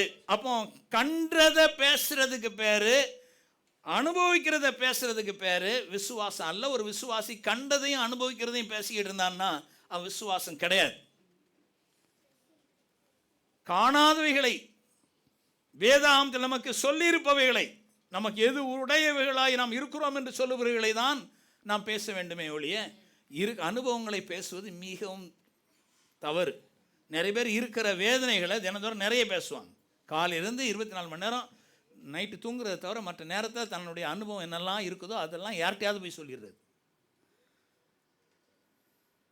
நண்பர்கள்ட்ட சொல்லிடுறது, மனைவி கணவன்கிட்ட சொல்லிடுறது, பெற்றோர் பிள்ளைகள்கிட்ட சொல்கிறது, பிள்ளைகள் பெற்றோர்கிட்ட சொல்கிறது, உறவுகள்கிட்ட சொல்கிறது. எங்கேயாவது ஓட்டம் இருக்குதா போய் சொல்லுவோம் அப்படின்ட்டு தான் யோசித்து பார்க்குறாங்க. கண்டிப்பாக சர்ச்சு மீட்டிங் நடக்கிறத தவிர அங்கே சொல்ல முடியாது பாருங்கள், வசந்தம் கேட்க முடியும். அதை முடிஞ்சு வெளியே போன உடனே சில ஆட்கள் வெளியேன்னு சொல்லிடுவாங்கன்னு நினைக்கிறேன். எத்தனை பேர் சொல்கிறாங்களோ தெரில. அவர் பாஸ்டர் கேட்டுக்கிட்டா இருக்கிறாரு, சும்மா சொல்லு, அங்கே ஏசு அங்கே கூட இருக்கிறார், எல்லாத்தையும் கவனிக்கிறார். இருக்கீங்களா? Praise the Lord. Hallelujah. Amen. பேசக்கூடாது. தவறாக நெகட்டிவாக இருக்கிற காரியங்களை கூட சேர்ந்து பேசுகிறாதீங்க. உடனே அதை எதிர்க்கணும். அது ஏன்னா விசுவாசம் நம்பப்படும் உறுதியும் காணப்படாதவர்கள் நிச்சயமாக இருக்குது. நம்ம எதை பேசணும், எதை வாழ்கிறோம் அப்படின்னா காணப்படாதவர்களை வாழ்கிறோம். ஆமென். இதை நம்ம பார்க்கும்போது விசுவாசத்தினுடைய ஆரம்ப கால ஒரு சில காரியங்கள் நம்ம சொல்லிடுவோம். இப்போ சில விஷயங்கள் நம்மளுக்கு கண்ணுக்கு தெரியல. விதைக்கிறோம், அதாவது கடலை விதையை விதைக்கிறோம், நிலக்கடலை. சில பேர் எள்ளை விதைக்கிறாங்க, சில பேர் உளுந்து விதைக்கிறாங்க. ஒவ்வொரு தோட்டத்தில் நீங்கள் எதையோ ஒன்று மனசில் வச்சுக்கோங்க, ஒரு விதை விதைக்கிறீங்க. குறிப்பாக தென் தமிழ்நாடுக்காரங்க தேங்காயை பற்றி நினைப்பாங்க. தேங்காய் விதைச்சிட்டாங்க, அடுத்தால கொஞ்சம் வர கொஞ்சம் காஞ்ச வர மாங்காய் விதைக்கிறாங்க. சார் அது கொஞ்சம் கிழக்கு போக போக நெல்லை விதைக்கிறாங்க. இப்படி ஒவ்வொன்றா பார்த்துக்காங்க. நிறைய பேரத்தில் எல்லா பருவமும் தண்ணி இருக்காது. வாழை விட்டுருங்க, அதை விதைக்கிறது இல்லை, அதை நடுக்கிறாங்க. சில விதைகளை விதைக்கிறீங்க. நான் கேட்குறேன், நீங்கள் விவசாயம் இருக்கிறவங்க இந்த விதைக்கிறது என்னதை விதைக்கிறீங்களோ அதுக்குரிய மேனி தானே வரும் இல்லையா? அப்போ நீங்கள் எந்த அளவாக நீங்கள் அதை விதைக்கிறீங்களோ, எவ்வளோ விதைக்கிறீங்களோ, இந்த விதைக்கு ஒப்பானது விசுவாசம். விசுவாசமானது உங்களுடைய வாயிலிருந்து புறப்படுகிற வார்த்தை. விசுவாசமானது நம்பப்படும் உறுதியும் காணப்படாதவனும் நிச்சயமாக இருக்கிறது அப்படின்னு பார்க்குறோம். ஒரு காரியத்தை நீங்கள் எதிர்பார்க்குறீங்க, ஒரு காரியம் வரணும்னு நினைக்கிறீங்க. கர்த்தருடைய வார்த்தையை, அதே போல் கர்த்தருடைய வார்த்தையை எடுத்து, அதான் விதை, வேதாகம விதை. அந்த விதைகள் எடுத்து இருதயத்திலிருந்து வாய் வழியாக நீங்கள் பேசுகிற பொழுது விசுவாசமானது இப்படி ஒரு சரீர பிரகாரமான விதைகளைப் போல, இயற்கை ரீதியான விதைகளைப் போல இந்த தேவனுடைய வார்த்தைகளை இருதயத்திலிருந்து எடுத்து, முக்கியமான சொல்கிறது இருதயத்திலிருந்து எடுத்து, சிந்தையிலிருந்து எடுத்தல்ல, ரொம்ப டீப்பாக அதை ஊற வச்சு நல்லா தியானிச்சு, ஆமாம் நான் சொல்கிறது சரிதான், கர்த்தர் அப்படி தான் சொல்லியிருக்கிறார், அதை நான் நம்புகிறேன், விசுவாசிக்கிறேன். கண்ணுக்கு தெரியல, ஆனால் அது விதையை விதைக்கிறோம். அப்போ அது வரப்போகிற மேனியை நீங்கள் பார்க்கவே இல்லை. நெல் கதிரை பார்க்கல, நெல்லுடைய அந்த அந்த அந்த நெற்பயிரை நீங்கள் பார்க்கல, அது பொறியாகிறத பார்க்கல, அது ஒன்றுமே பார்க்கல. நீ விதைக்கிறது நெல், மணி, தேங்காயை தான் விதைக்கிறீங்க. இன்னும் அது மரமாக வளர்றதே நீங்கள் பார்க்கவே இல்லை, அதுன்னு காணவே இல்லை. ஆனால் உன்னை எதிர்பார்த்து நீங்கள் விதைக்கிறீங்க. விவசாயிகள்கிட்ட கேட்டால் தெரியும், இது கண்டிப்பாக ஒரு மாதத்தில் மேலே வரும். பனை விதையானாலும் சரி தான், ஒரு மாதத்துக்கு மேலே வந்துடும். நெல்மணியா 3 நாளுக்குள்ள மேலே வந்துடும். கடலையா 4 நாள் 7 நாளுக்குள்ள மேலே விட்டுரும் சொல்கிறோம். அப்போ விதைக்கிறதற்கும் அது வெளிவரக்கூடிய மேனிக்கும் ஒரு கால அளவு இருக்கிறது. வேதாகம வார்த்தையும் அப்படி தான், விசுவாசம்னா அப்படி தான். கர்த்தருடைய வார்த்தையை நாம் பேசுகிற பொழுது எப்படி பேச போகிறோம் அப்படின்னா, நாம் மேனியை விதைக்கவில்லை, விதையை விதைக்கிறோம். மேனி என்பது அதனுடைய வரக்கூடிய அதனுடைய மேனிஃபெஸ்டேஷன். நடக்க போகிறத விதைக்கல, விதையை தான் விதைக்கிறோம். கர்த்தருடைய வார்த்தையை தானே விதைக்கிறோம். வார்த்தை என்ன சொல்லி இருக்கிறதோ அதை தான் விதைக்கிறோம். இருதயத்தின் ஆழத்தில் எடுத்து வாயினாலாம் பேசுகிறோம். ஆமென். பூமியில் ஒரு விதை மண்ணில் விதைக்கப்படுகிறது. ஆவிக்குரிய இடத்துல ஆவிக்குரிய மண்ணாகி ஆவிக்குரிய உலகத்தில் நம்முடைய இருதயத்தில் இருக்கிற ஆவியிலிருந்து வாயின் வழியாய் இதை கொண்டு சென்று வாயின் வழியாய் பேசுகிற பொழுது ஆவிக்குரிய நிலமாகிய ஆவி மண்டலத்தில் அவைகளை விதைக்கிறோம். ஹல்லேலூயா. வார்த்தைகளை நாம் விதைக்கிறோம். விதைத்தால் அதற்குரிய மேனி கிடைக்கும். இன்றைக்கி 100 விதைகளை விதைத்துக்கிறீங்க, கடலை விதை, நிலக்கடலைகளை 100 செடி அதிலிருந்து உண்டாகும். ஒரு விதையை விதைக்கிறீர்கள், ஒன்று உண்டாகிறது. விதைக்கவே இல்லாதவனுக்கு ஒன்றுமே உண்டாகாது. கடலை விதை விதைத்து விட்டோம், அல்லது தேங்காய் விதையை விதைத்து விட்டோம், அல்லது பனை விதையை விதைத்து விட்டோம். விதைத்துக்கு பின்பு ஒரு முக்கியமான காரியம் ஒன்று இருக்குது. உதாரணத்திற்கு ஒரு நபர் சுகத்திற்காக நான் சுகத்தை எடுக்க வேண்டும் என்று மரத்திலே தூக்கப்பட்டவனோ அல்லது 1 பேதுரு 2:24 படி நாம் பாவங்களுக்கு செத்து நீதிக்கு பிழைத்திருக்கும்படி அவர் தாமே தம்முடைய சிரத்தில் நம்முடைய பாவங்களை சிலுவையின் மேல் சுமந்தார், அவருடைய தழும்புகளால் குணமானீர்கள் அப்படிங்கிற வார்த்தையை இவர்கள் விதைக்கிறார்கள். இப்போ வியாதி நல்லா முற்றி போயிருக்கு, இங்கே வார்த்தையை விதைக்கிறாங்க. விதைச்ச உடனே என்னத்தை எதிர்பார்க்குறாங்க? விதைச்சிட்டாங்க. உள்ளூர விசுவாசம் இருக்கிறது, சுகமாக இருக்கிறேன் அப்படின்னு. சுகம் என் சரீரத்தில் பெற்றுக்கொள்ளப் போகிறேன், மேனியை பெற்றுக்கொள்ளப் போகிறேன். அந்த விசுவாசத்தில் நல்ல ஊற பச்ச அந்த விதையை, கர்த்தருடைய வார்த்தையை நல்லா தியானித்து அதை வச்சுட்டாங்க. இப்போ பாருங்கன்னா உங்களுக்கு எளிமையாக இதை மறுபடியும் உங்களுக்கு சொல்லணும்னு நினைக்கிறேன். எல்லாரும் சுகத்திலும் நல்வாழ்விலும் பெருகும்படியா. இப்போ இதே போல் தென்னை விதையும் ஒரு ஆள் விதைச்சிட்டார், ரொம்ப உறுதியாக இருக்கிறார். பனை விதையும் விதைச்சிட்டாங்க. அடுத்த நாள் மனையும் கணவரும் விதைச்சவங்க 2 பேரும் போய் நின்று, நம்ம விதைச்சோம், தண்ணியும் ஊற்றிட்டோம், இது ஒன்றும் மேலே வளரவே காணலையே, எனது ஆயிருக்குமோ? அங்கே கேட்க இன்னும் தோண்டி பார்த்துருமா? தோண்டியாச்சு. தோண்டி பார்த்தாங்க, இன்னும் ஒன்றும் காணலை. மறுபடியும் வச்சு சரி நம்புவோம், மறுநாள் வச்சாச்சு. ஏற்கனவே 1 மாதத்துக்கு பிறகு வரும். டெய்லி இவங்க பண்ணிக்கிட்டு இருக்காங்க, 1 மாதமாக பண்ணுறாங்க. எனக்கு தெரியாது 1 மாதத்துக்கு பிறகு அது வருமானட்டு. ஒவ்வொரு நாளும் தோண்டி எடுத்துகிட்டு மறுபடியும் ஊனி வைக்கும்போது இன்னும் 1 மாதம் அவங்க அதை வச்சுருந்தா தான் வரப்போகுது. பேசாமல் இருக்கணும் 1 மாதம். அது என்றைக்கு அவங்க பண்ணுறாங்களோ, வந்துட்டா வரலையான்னு சந்தேகப்படாமல் என்றைக்கு இருக்கிறாங்களோ, அது கொஞ்ச நாள் கிடக்குதோ, அதுக்கு பிறகு அது முளைச்சி வரும். புரிஞ்சுங்களா? சுகமாயிட்டா ஆகலையா, இருக்கத்தானே செய்து போகவே இல்லையே அப்படின்னு இடையாக தோண்டிக்கிட்டே இருக்கும்போது ஒரு நாள் சுகம் கிடைக்கவே இல்லை. நம்ம ஆளுங்க என்ன பண்ணுறாங்க? விதையை விதைச்சிட்டு வந்துட்டா வரலையான்ட்டு விசுவாச வார்த்தையை விட்டுட்டு தினம் தோண்ட ஆரம்பிச்சிடறாங்க. என்னது சொல்லியிருக்கீங்களோ அது சுகமாயிட்டு அப்படின்னா அது முற்றுப்பட்டு விட்டது, அதை விதைத்தாகி விட்டது. தேவைப்பட்டால் தண்ணீர் தான் விடும். தினந்தோறும் அப்படி தழும்பால் குணமாக இருக்குன்னு அறிக்கை பண்ண, அவ்வளோதான்.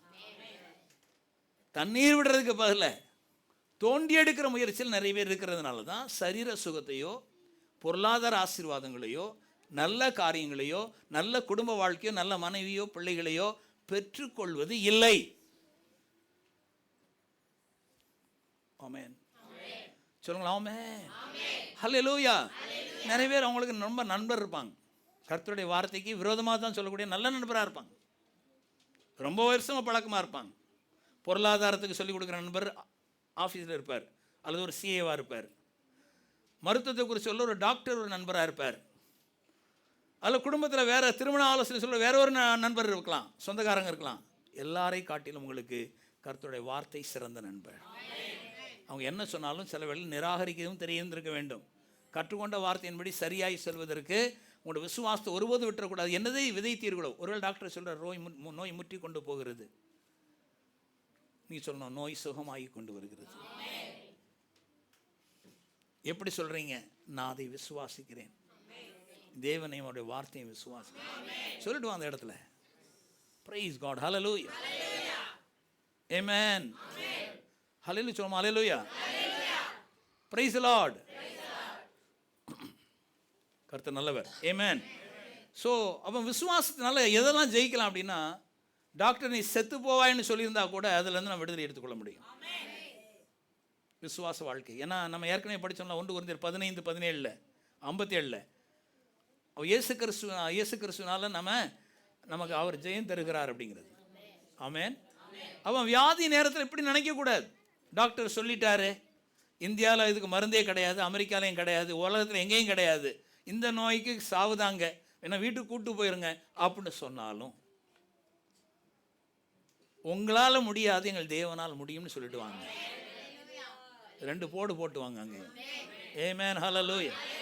இயலாத ஆள்கிட்ட போயிட்டு நம்ம ஆள்களை கொடுத்து என்ன பிரயோஜனம்? இயலுகிற தேவனிடத்தில் சொல்லுவோமே. அவங்களால முடியாதவன்ட்ட மருந்தும் கிடையாது, அதனால தான் அவங்க டாக்டர். நம்ம தேவன்கிட்ட எல்லா மருந்தும் உண்டு, அவர் குணமாக்க வல்லவராக இருக்கிறாரு, அதனால தான் அவர் பேர் தேவன், அதனால தான் அவரை விசுவாசிக்கும். தேவன் பேரில் இருக்கிற விசுவாசனால தான் நம்ம வாழ்கிறோமே ஒழிய டாக்டர் பேரில் இல்லை. டாக்டரை குறைச்சி சொல்லலை, டாக்டர் நம்மளுக்கு உதவுறார்.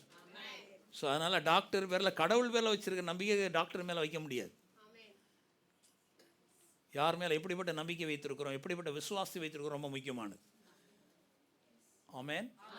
வேதம் சொல்லு, தேவனிடத்தில் விசுவாசம் உள்ளவர்களாயிருங்கள். ஆமென். நாம் தேவன் பேரில் நம்ம விசுவாசம் உள்ளவர்களாக இருக்கிறோம். கிறிஸ்து இயேசு நமக்காக என்ன செய்திருக்கிறார் என்பதை விசுவாசிக்கிறோம். சரி, அதை நாம் பார்க்குறோம். அதனால தான் இன்னொரு முறையாக ரோமர் 10:17 பார்ப்போம். இந்த விசுவாசத்தை நம்ம எப்போ கூட்டலாம்? ஏன்னா விசுவாசம் ரொம்ப ஸ்ட்ராங்காக இருக்கணும் பாருங்கள். அதனால் விசுவாசம் ரொம்ப முக்கியமானது, ஸ்ட்ராங்காக இருக்கணும். அதை நம்ம தினந்தோறும் கேட்கணும். அதனால் விசுவாசம் கேள்வியினாலே வரும். நிறைய பேர் கர்த்தருடைய வார்த்தைகளை கேட்பதில் ரொம்ப சரியாக இருக்கணும். வேறு விதமான போதனைகள் விசுவாசத்தை இறக்கிவிடும். விசுவாசம் கேள்வியினால், கர்த்தருடைய வார்த்தையை தொடர்ந்து கேட்பதினால் வந்து கொண்டே இருக்கிறது. நம்ம ஒவ்வொருவருக்கும் தண்ணீர் தேவை, ஆனால் தண்ணீர் கனெக்ஷன் வச்சுருக்கிறோமா வீட்டில், ரொம்ப முக்கியமானது. அதே போல் தான் விசுவாசத்தை தொடர்ந்து கேட்பது அவசியம். ஒருவேளை தெரிஞ்ச சப்ஜெக்டாக இருக்கலாம், அது எனக்கு தெரியும் அப்படின்ட்டு முடிச்சுட்டு அதுக்கப்புறம் 6 மாதம் இந்த காரியங்களே கேட்கவே இல்லைன்னு வைங்களேன், விசுவாசம் இருக்காது. உதாரணத்துக்கு சரீர சுகத்தை குறித்தான தொடர்ந்து கேட்டல் உங்களுக்கு அவசியம். போன வருஷம் கேட்டாங்க, இதெல்லாம் அப்போவுமே பிரசங்கம் பண்ணதான் எங்களுக்கு தெரியும், நாங்கள் ஆதி காலத்துலேருந்தே சர்ச்சுக்கு வரோம். இருக்கட்டும், ஆதி காலம் திருவள்ளுவர் காலத்துக்கு முன்னாலேருந்து இங்கே வந்திருந்தாலும் சரி தான், 2000 வருஷமாக நீங்கள் வாழ்கிறதாலும் சரி தான், தொடர்ந்து அதே சுகம் எப்படி நடக்கிறது என்பதை கேட்க வேண்டும். ஹல்லேலூயா. Praise the Lord. ஹல்லேலூயா. அன்னையிலேருந்து ரசம் எப்படி பாட்டி வச்சாங்களோ அதே போல் தான் இன்றைக்கி ரசம் வைக்கிறோம். வேறு மாதிரி வைக்கிறோமா?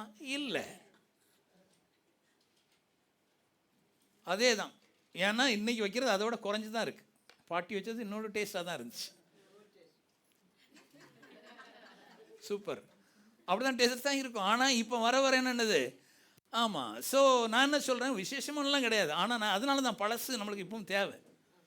விசுவாசம் கேள்வியினால் வரும், கர்த்தருடைய வார்த்தையை தொடர்ந்து கேட்பதினால் வரும். இப்போ சர்ச்சில் கேட்டுறது 1 மணி நேரம், வீடுகள்லையும் கேட்கணும் பாருங்கள். வீடுகளில் இவன் பிள்ளைகள் விசுவாசத்தினால், faith comes by hearing, hearing with the word of God. Mummy டாடியும் ஃபெய்த்தை குறித்து பேசுகிறாங்கன்னா பிள்ளைகளுக்கு இன்னும் கொஞ்சம் ஃபெய்த் வரும். வீட்டுக்கு போன உடனே நீ எல்லாம் உருப்படுவியா, நீ ஒன்றுக்கு லாயக்கு கிடையாது, உனக்கு வால் தான் வளர்ந்துருக்கு, அறிவு வளரல, அப்படி பேசிக்கிட்டு இருந்தா பிள்ளைகளுக்கு விசுவாசம் வருமா? என்னதோ ஒன்று வந்திருக்கும், வால் வளர்ந்துருக்கும், திமிரு பெருசாக இருக்கும், பெற்றோர் சொல்ல கேட்காம போயிருப்பான், நீ தான் ஒன்றையும் சொல்கிறத கேட்க மாட்டேயே அப்படின்றாங்க. என்ன ஸ்டேட் பண்ணுங்க விசுவாச, இது வந்து அவிசுவாச அறிக்கைகள். எப்படி விசுவாச அறிக்கைகள் நம்மை மாற்றுகிறதோ அதே போல் அவிசுவாச அறிக்கைகளும் கேட்கிறவர்களை மாற்றுகிறது. நீ எல்லாம் திருந்துவியா? ஒரு நாள் நான் சொன்னது கேட்டையா அப்படின்னு அர்த்தம் என்ன? கிட்டத்தட்ட 10 வருஷமாக கேட்கல, அடுத்த வர கூட 25 வருஷமும் கேட்க மாட்டான். ராங் ஸ்டேட்மெண்ட்டை போடாதீங்க. அமைதி ஆகிட்டீங்க, எனக்கு தெரியும். என்னோட பேசக்கூடாது இல்லை, இதுக்கு ஆமீன் வராது, சப்போர்ட்லாம் வராது. அவனை பேசி அவனை நாசமாக்கி அடுத்தல சர்ச்சுக்கு வா, அடுத்த வாரம் சர்ச்சுக்கு வா. நீ எதுக்கு போகிறணும்? ஒன்றை போல் நான் நாசமாதுக்காக சர்ச்சுக்கு வரேன்னா வரவே மாட்டான். நான் சொல்கிறேன், அப்படி இப்படி தப்பாக சொல்லி அழைக்கும் போது யார் வருவாங்க? பாஸ்டர் சரியாக தான் சொல்கிறாரு, இவங்க போய் இப்படி கேட்டு வராங்க, யாராவது இவங்களுக்கு துணையாக நம்ம சர்ச்சுக்கு போனால் நம்மளுக்கு வேண்டாம், நீங்கள் போகிற சர்ச்சுக்கு நான் வரமாட்டேன் அப்படின்றாங்க. எனக்கு தெரியும் நிறைய பேர் சர்ச்சுக்கு வராத காரணமே நீங்கள் போகிற சர்ச்சுக்கு நான் வரமாட்டேன், மற்ற சர்ச்சுக்காவது போ, அந்த சர்ச்சில் நல்ல வசனமே பேச மாட்டாங்க. இந்த 2 காரியம் உங்களுக்கு இருக்குது. இதை தீர்க்க தரிசனமாகவே எடுத்துக்கலாம். ஏன் வரல? சம்மந்தப்பட்ட ஆள் அவங்களுக்கு முன்னால் வாழ்கிற வாழ்க்கை சரியில்லாதனால வரல. 2வது அவங்களுக்கு ஏற்ற சர்ச்சை அவங்களுக்கு தெரியும், இங்கே வசனம் பேசுகிறாங்க, அதனால வரல. 2யும் சொல்லியிருப்பாங்க. இந்த 2யும் கேட்டு நம்மகிட்ட வந்து சொல்ல மாட்டாங்க. அவங்க அந்நிய பாசத்தில் ஜோம் பண்ணிக்கிட்டு இருப்பாங்க. நீ ஜோம் பண்ணிங்க, அதனால தான் ஆண்டவர் உங்களுக்கு ஞாபகப்படுத்துகிறார், அவங்களுக்கு ஏற்ற வாழ்க்கையை வாழுங்க, அவங்க வந்துடுவாங்க. அதான் பைபிள் சொல்லுது, மனைவி கணவனை ரட்சிப்பதற்கு அவனுக்கு ஏற்ற வாழ்க்கை வாழணும் பிரசங்கம் பண்ணாது. எப்படி ரோமர் 9:10 அதை பற்றி பேசாத, சிலுவை பற்றிய கூட நீ சொல்ல வேண்டிய அவசியம் இல்லை. உன் வாழ்க்கையில் மாற்றம் இருக்கிற அதை காட்டு முதல்ல, அதுக்கப்புறம் கேட்பான் எப்படி ஆக்குது அப்படின்னு. இப்படி இருந்தவா இப்படி மாறிட்டாளே, தன்னால் வழியும் வந்துட மாட்டான் ஆண்டவருக்குள்ள. அதான் பேதுருல அவர் சொல்கிறார், இன்னொரு அமைதி, நிசப்தம். ஹலோ, இருக்கீங்களா? உங்களால் அது முடியும். ஆமென் சொல்லுமா? உங்களால் முடியும். உங்கள் குணம் மாறி இருக்கு அப்படின்ட்டு வீட்டில் உள்ளவங்களுக்கு சர்டிஃபிகேட் வாங்கிட்டு வந்துட்டாலே, அதான் கருத்தை சொல்கிறார். எதுக்கு ஆண்டவர் ஒரு குடும்பத்தை தந்தார்? சாட்சி உள்ள வாழ்க்கை வாழ. குடும்பத்திலே சாட்சி இல்லாத வாழ்க்கையை அவர் சொல்கிறார்ல, நம்மளை அழைத்து வா போ அப்படிங்கிறார். உலகமும் புரட்டு போய் எல்லா ஜனங்களுக்கும் சுவிசேஷத்தை பிரசங்கிங்கள். இன்னொரு இடத்துல சொல்கிறாரு, சாட்சியாய் இருப்பீர்களாக, உலகமெங்கும் சாட்சிகளாய் இருப்பீர்கள். பூமியின் கடைசி பரியந்தம் எனக்கு சாட்சிகளாய். சாட்சிகள்னா என்னது? இயேசு எப்படி இருக்கிறாரோ அதுக்கு சாட்சியா. வீட்டிலேயாவது கொஞ்சம் சாட்சியை கொண்டு வருவோம், ரைட்? என்னது பிறரை ஈர்க்கும் அப்படின்னு பாருங்க. எது உங்களை தூரமாக்குகிறவர்களை விட்டு, எது உங்களிடத்தில் அவர்கள் எதிர்பார்க்கிறார்கள்? உங்கள்கிட்ட தங்கத்தை எதிர்பார்த்தாங்களா? வேற ஏதாவது எதிர்பார்த்தாங்களா? அல்லது ஏதோ ஒரு வெளிநாட்டில் இருந்து டெரரிஸ்ட் வந்திருக்காங்க, ISIS டெரரிஸ்ட் வந்திருக்காங்களா கூட குடியிருக்கிறதுக்கு, அவங்க மேலே இவ்வளவு நீங்கள் இப்படி இருப்பதற்கு? சில வேளைகளில் பிள்ளை, மனைவி, குடும்பம், இதெல்லாம் மன்னிக்கணுமோ இதெல்லாம் மறக்கணும், அதே விட்டுறலாம்ல. தீர்மானம் எடுங்கள். நான் ஏன் கிறிஸ்துவை போல் என் வீட்டில் வாழ முடியாது? சொல்லுங்க, நான் ஏன் கிறிஸ்துவை போல் என் வீட்டில் வாழ இயலாது? வாழ இயலும்ல. விசுவாசிக்கிறவனால் சொல்லுங்க, விசுவாசிக்கிறவன் எல்லாம் கூடும். சத்தம் வரல, எல்லாம் சொல்லுங்க, விசுவாசிக்கிறவன் சொல்லுங்க. இன்னொருத்தருமே மனைவிட்ட கர்த்தர் சொல்ற, கர்த்தருக்கு கீழ்ப்படுகிறது போல உன் சொந்த புருஷருக்கு எல்லா காரியத்திலையும் கீழ்ப்படியுங்கள். இவனுக்கா? இவனுக்கா?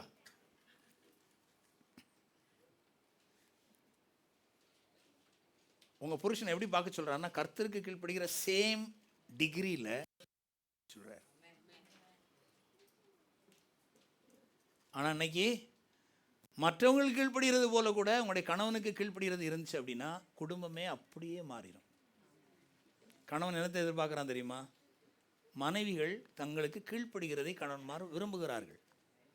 விருப்பத்தை நிறைவாக்குங்கள். ஹலோ, உலகம் அப்படி சொல்லிக் கொடுக்காது. யூடியூப் நியூஸ் எல்லாம் அது சொல்லிக் கொடுக்காது. ஏய், நீனும் ஒரு ஆள், யாருக்கும் நீ அடிமை அல்ல. உண்மைதான், நீ யாருக்கும் அடிமை கிடையாது.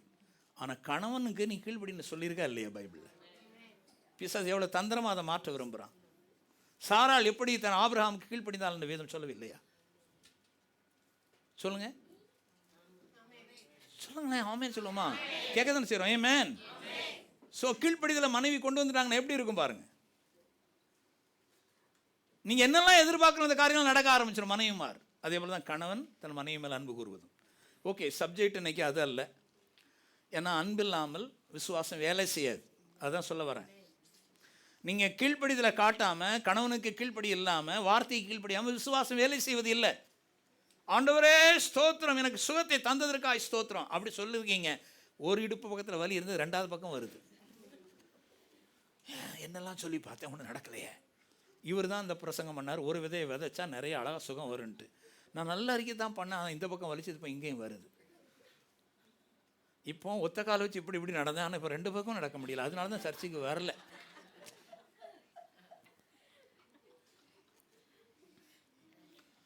ஏன்னா அங்கே தான் உங்களுடைய விசுவாசமானது, அங்கே ரகசியம், விசுவாசத்தின் ரகசியம் அன்பில் இருக்கிறது. மனைவிமாருக்கு கணவனில் இருக்கிறது, கணவன்மாருக்கு மனைவியில் இருக்கிறது. அப்போ அன்பு கூறுதல் ரொம்ப முக்கியமானது. ஆமென். விசுவாசம் வேலை செய்யணும்னா, அன்புன்னா என்ன? மன்னித்து மறக்கிறது. சொல்லுங்களேன். ஆமென். ஹல்லேலூயா. காலில் ஒரு பொண்ணு காயம் ஆயிருக்கு, அதில் உள்ளுக்க ஷீல் கட்டின உடனே சுற்றி வலிக்க ஆரம்பிக்குது. பொதன்னு இருக்கு. நம்ம சொல்ல முடியல, எல்லாம் வாங்கி மோதுன்னு இருக்கு. இப்போ அதை வச்சுக்கிட்டே நம்ம இருக்கிறோம். மேலே அழகா பாலிஷ் அடித்து அது பளபளன்னு தான். முகமும் பளபளக்குது, அங்கேயும் பளபளக்குது. ஆனால் இங்கே பளபளத்தா பரவாயில்ல, இங்கே பளபளத்தா பிரச்சனை இல்லை இல்லையா? அப்போ அதை என்ன பண்ணணும்? ஒரு நாள் அதை கிள்ளி அல்லது டாக்டர்கிட்ட போய் கத்தி வச்சு கீறி மைனர் ஆப்ரேஷன் பண்ணி அதுக்குள்ள இருக்கிற எல்லா சீலையும் வெளியே எடுத்துட்டு அதுக்கு மருந்து போட்டு அதை ஒட்டி அதை குணமாக்கினா தான் கால் நல்ல, இல்லைன்னா கால் எடுக்க வேண்டியது வரும். இருக்கீங்களா? அதே போல தான் ஒரு ஆள் பேரில் வெறுப்பையும் வேற காரியங்கள் உள்ளுக்க வச்சு அது வேற நொதுன்னு வச்சு பொதன்னு இருந்து கணவன் பேரில், மனைவி பேரில், பிள்ளைகள் பேரில் வச்சுட்டு அப்படி இருந்தீங்கன்னா ஒரு நாள் கால் எடுக்க வேண்டியது வராது, நீங்களே போயிடுவீங்க. அதுக்கு முன்னாடியே நீடித்து வாழ வேண்டும். சித்தத்தை செய்ய வேண்டும். ஆமென். ஹல்லேலூயா. Price God. ஹல்லேலூயா. வியாதிகளுக்கு அதுதான் காரணம், கஷ்டங்களுக்கு அதுதான் காரணம், ஜெபம் பதில்லாமல் போகிறதுக்கு அதுதான் காரணம். முக்கியமான பாயிண்ட் அது. இன்றைக்கி அதை சரி பண்ணிடணும். யார் பேர்லையும் உங்களுக்கு குறை இருக்குமானால் காணிக்க போடாத, வீட்டுக்கு போ, அங்கே போய் மன்னிப்பு கேட்டு எல்லாத்தையும் சரி பண்ணிட்டு வந்து காணிக்க போடு. சூப்பர் கிறிஸ்டின் மாதிரி உட்காந்து நான் யார்ட்டையும் மன்னிப்பு கேட்க பண்ணேன், என்ன பெரிய கில்லாடி தெரியுமா? காணிக்க ஆண்டவர் தரும்.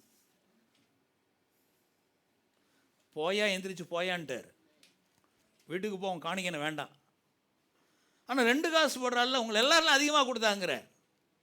அதனால சொல்கிறேன், உங்களுக்கு நீங்கள் பெரிய தசமாக போட்டாலும் சின்ன தசமாக போட்டாலும் சூப்பரான காணிக்க போட்டாலும் சூப்பர் இல்லாத காணிக்க போட்டாலும் அன்பு இல்லாமல், அன்பு குடும்பத்தில் அன்பு இல்லாத வாழ்க்கை வாழ்ந்து காணிக்கை போடுவதனால ஒரு பிரயோஜனம் கிடையாது. அன்பு எல்லாவற்றுக்கும் மூலமாக இருக்கிறது. மார்க் 11:23 ஒரு முக்கியமான ஒரு பாயிண்ட்டை நம்ம கவனிச்சிருக்கோம். மலை போல பிரச்சனை இருந்தால் அதை எப்படி மாற்றுவது? சில ஆளுக்கு மலை போல பிரச்சனை இருக்கும், அதை தூக்கி தூர எறியணும். இயேசு கிறிஸ்து சொல்லிக் கொடுத்தார் சீஷர்களுக்கு.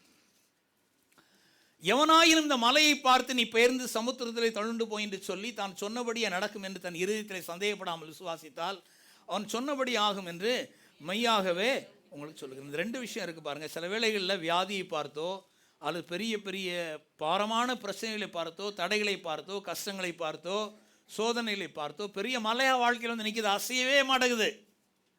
நம்ம பல்வேறு முறை பேசியிருக்கிறோம். ஸோ அதை குறித்து இயேசு என்ன சொல்லி கொடுக்குறாருன்னா, அதை பார்த்து பேசு சொல்கிறார். இதுக்கு பேர் விசுவாசம்.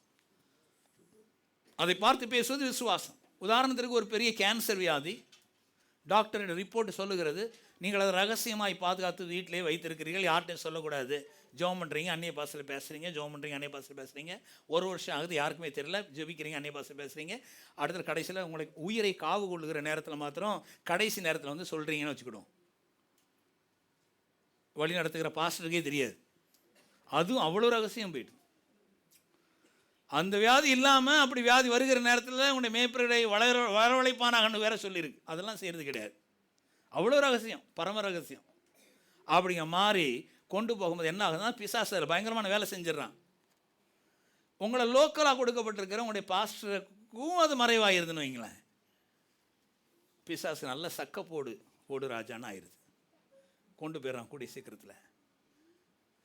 பைபிள் எங்களுக்கு சொல்லுது, உங்களுடைய ஆடுகளின் நிலையை நன்றாய் அறிந்து கொள். அப்போ இது நம்ம ஒருவரோட பகிர்ந்து கொள்ள வேண்டிய விஷயமா இருக்கிறது. சரி, அந்த நேரத்தில் கூட இப்போ நானோ அல்லது நீங்களோ இந்த வியாதியை பார்த்து நீங்கள் பேசுகிறீங்க அப்படின்னா, எவனாகிலும்னா யார்கிட்ட நோய் இருக்கும் அவன் பேசணும். நான் சம்மந்தப்பட்ட இன்னொரு ஆள் பேசுகிறதுனால நீ பேசணும். உங்கள்கிட்ட நோய் இருக்குன்னா நீங்கள் பேசணும். விசுவாசிகளுக்கு யாருக்கு உடம்புல இருந்தால் நீங்கள் பேசணும். எவனாகிலும் இந்த மலையை பார்த்து பேர்ந்து நீ சமுத்திரத்தில் தள்ளுண்டு போய் என்று சொல்லி தான் சொன்னபடியே நடக்கும் என்று தன் இருதயத்தில் சந்தேகப்படாமல் விசுவாசம் சொன்னபடி ஆகும். இது ஒன்று. வேற யாரும் பேசலாம். நீங்கள் முதல்ல நீங்கள் பேசணும். அதுதான் முக்கியமானதுங்க.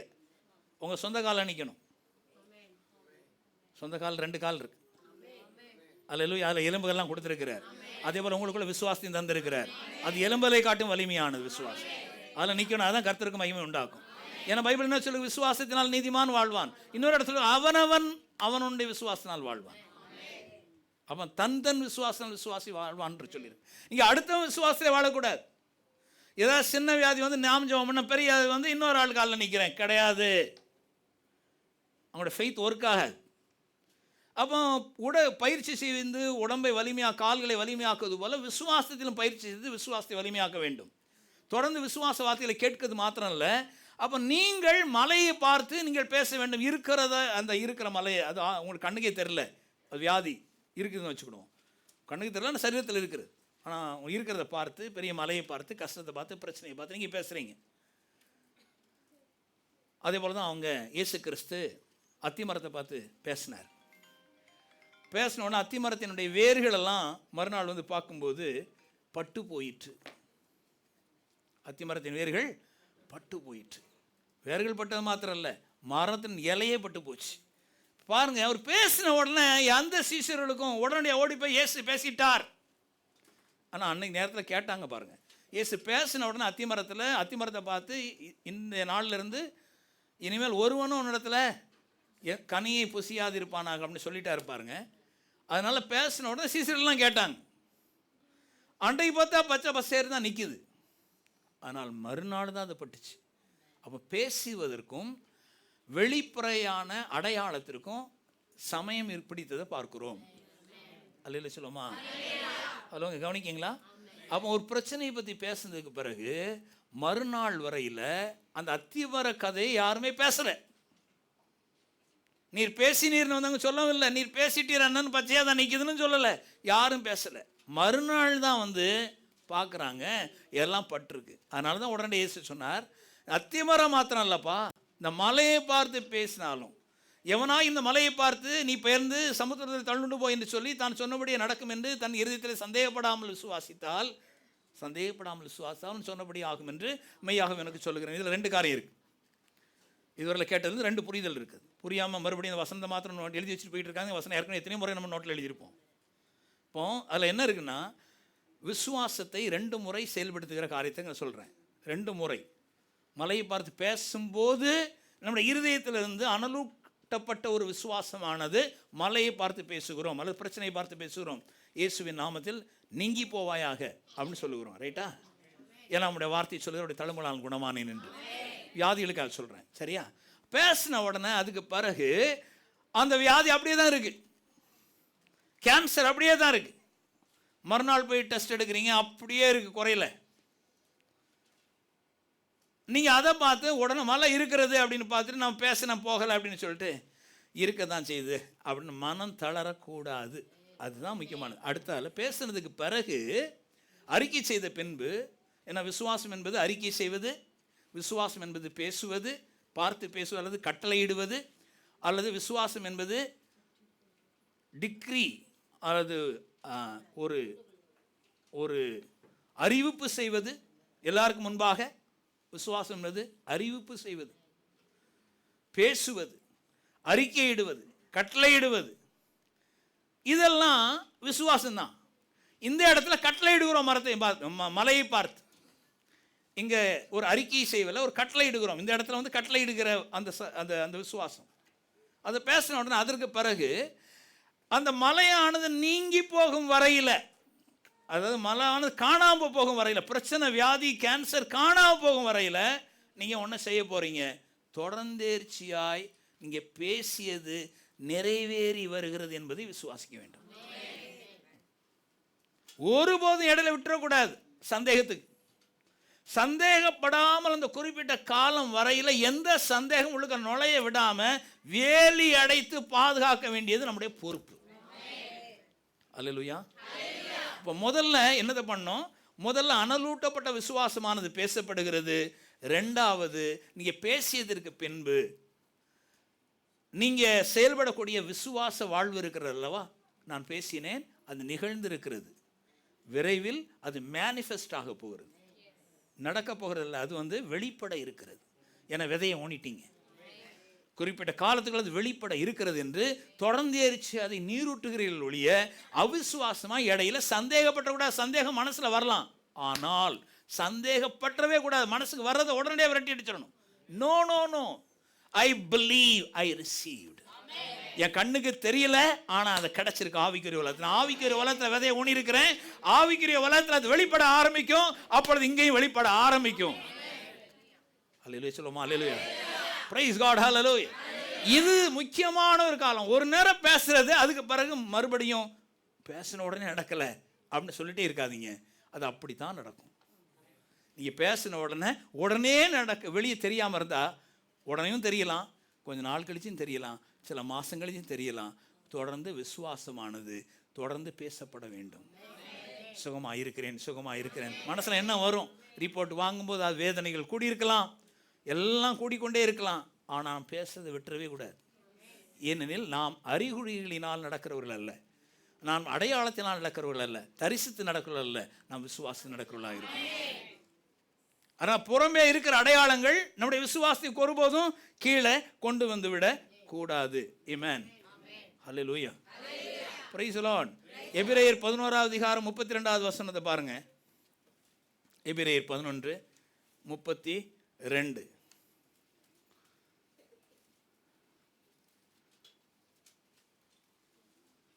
பின்னும் நான் என்ன சொல்லுவேன்? கிதியோன், பாராக், சிம்சோன், எப்தா, தாவீது, சாமுவேல் என்பவர்களையும் தீர்க்கதரிசிகள் குறித்து நான் விவரம் சொல்ல வேண்டுமானால் காலம் போதாது. இந்த விசுவாசத்தை குறித்து பேசும்போது கற்றுக்கொள்வதற்கு நிறைய ஆட்களுடைய வாழ்க்கை சரிதையை பாருங்கள். அவர்கள் எப்படி விசுவாச வாழ்க்கை வாழ்ந்தார்கள் என்று இந்த வசனத்தில் சொல்லப்பட்டிருக்கிறது கவனிக்கிறோம். ஏன்னா பைபிள் ஏன் படிக்கணும் தெரியுமா? இவங்களுடைய வாழ்க்கை சரிதை பழைய ஏற்பாடு காலத்திலாம் படிக்கிறோம், புதிய ஏற்பாட்டில் அது விசுவாச வீரர்களுடைய விசுவாசத்தை குறித்து முழு சாப்டரே ஒதுக்கப்பட்டிருக்கு. விசுவாசம் அவ்வளோ ரொம்ப முக்கியமானது. அதில் பழைய ஏற்பாட்டில் போயிட்டு பழைய ஏற்பாடை படிக்க சொல்கிறார். இவன் பழைய ஏற்பாடை படிக்க போகிறான் எதுக்காக வேண்டி? கட்டளைகளை பின்பற்றுவதற்காக இல்லை, விசுவாசத்தை பின்பற்றுவதற்காக பழைய ஏற்பாட்டு அந்த சம்பவங்களை படிக்கிறோம். அதில் தான் சொல்லப்பட்டது தான் இங்கே வரக்கூடிய கிதியோன், பாராக், சிம்சோன், எப்தா, தாவீது, சாமுவேல், இவங்களெல்லாம் தீர்க்கதரிசிகளையும் குறித்து நான் விவரம் சொல்லணும்னால் காலம் போதாதுன்னு பரிசுத்தாவின் ஐ திங்க் பவுல் மூலமாக பேசுகிறார். இப்போ என்ன ஏன் பழைய ஏற்பாடுகள் படிக்கிறோம்?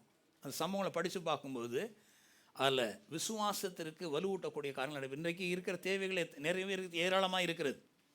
விசுவாசம் நம்முடைய வாழ்க்கை வாழ்ந்தால் தான் பாவம் இல்லாத வாழ்க்கை வாழ முடியும்னு பார்க்குறோம், பொருளாதாரம் நிறைந்த வாழ்க்கையை வாழ முடியும்னு பார்க்குறோம், சுகமான சரீர ஆரோக்கியத்துடன் வாழ்க்கையை வாழணும்னு பார்க்குறோம், விசுவாசத்தினால தான் நீடித்த வாழ்நாளை நாம் வாழலாம்னு பார்க்குறோம், விசுவாசத்தினால தான் பிள்ளைகளை பெற்றுக்கொள்வது, திருமணம் பண்ணுவது, எல்லாமுடைய வார்த்தைகள் பேசுகிற வார்த்தைகள், கட்டளையிடுகிற வார்த்தைகள், அறிக்கை எடுக்கிற வார்த்தைகள், அறிவிப்பு செய்கிற வார்த்தைகள், இது எல்லாம் ரொம்ப முக்கியமானதுன்னு பார்க்குறோம். நாம் என்ன விதமான வாழ்க்கையை இந்த நேரத்தில் வாழ்கிறோம் என்பதை நாம் நிதானித்து ஒரு முறை கூட நம்ம சரி செய்து கொண்டு நம்முடைய வாழ்க்கையை விசுவாச அந்த பாதையில் தொடர்ந்து வாழ்வோம், வெற்றியாய் வாழ்வோம். கர்த்தர் தொடர்ந்து நடத்துவாராக. ஆமென். எல்லாரும் எழுந்து ஜெபிப்போம். Thank you Lord. எழுந்திருப்போமா?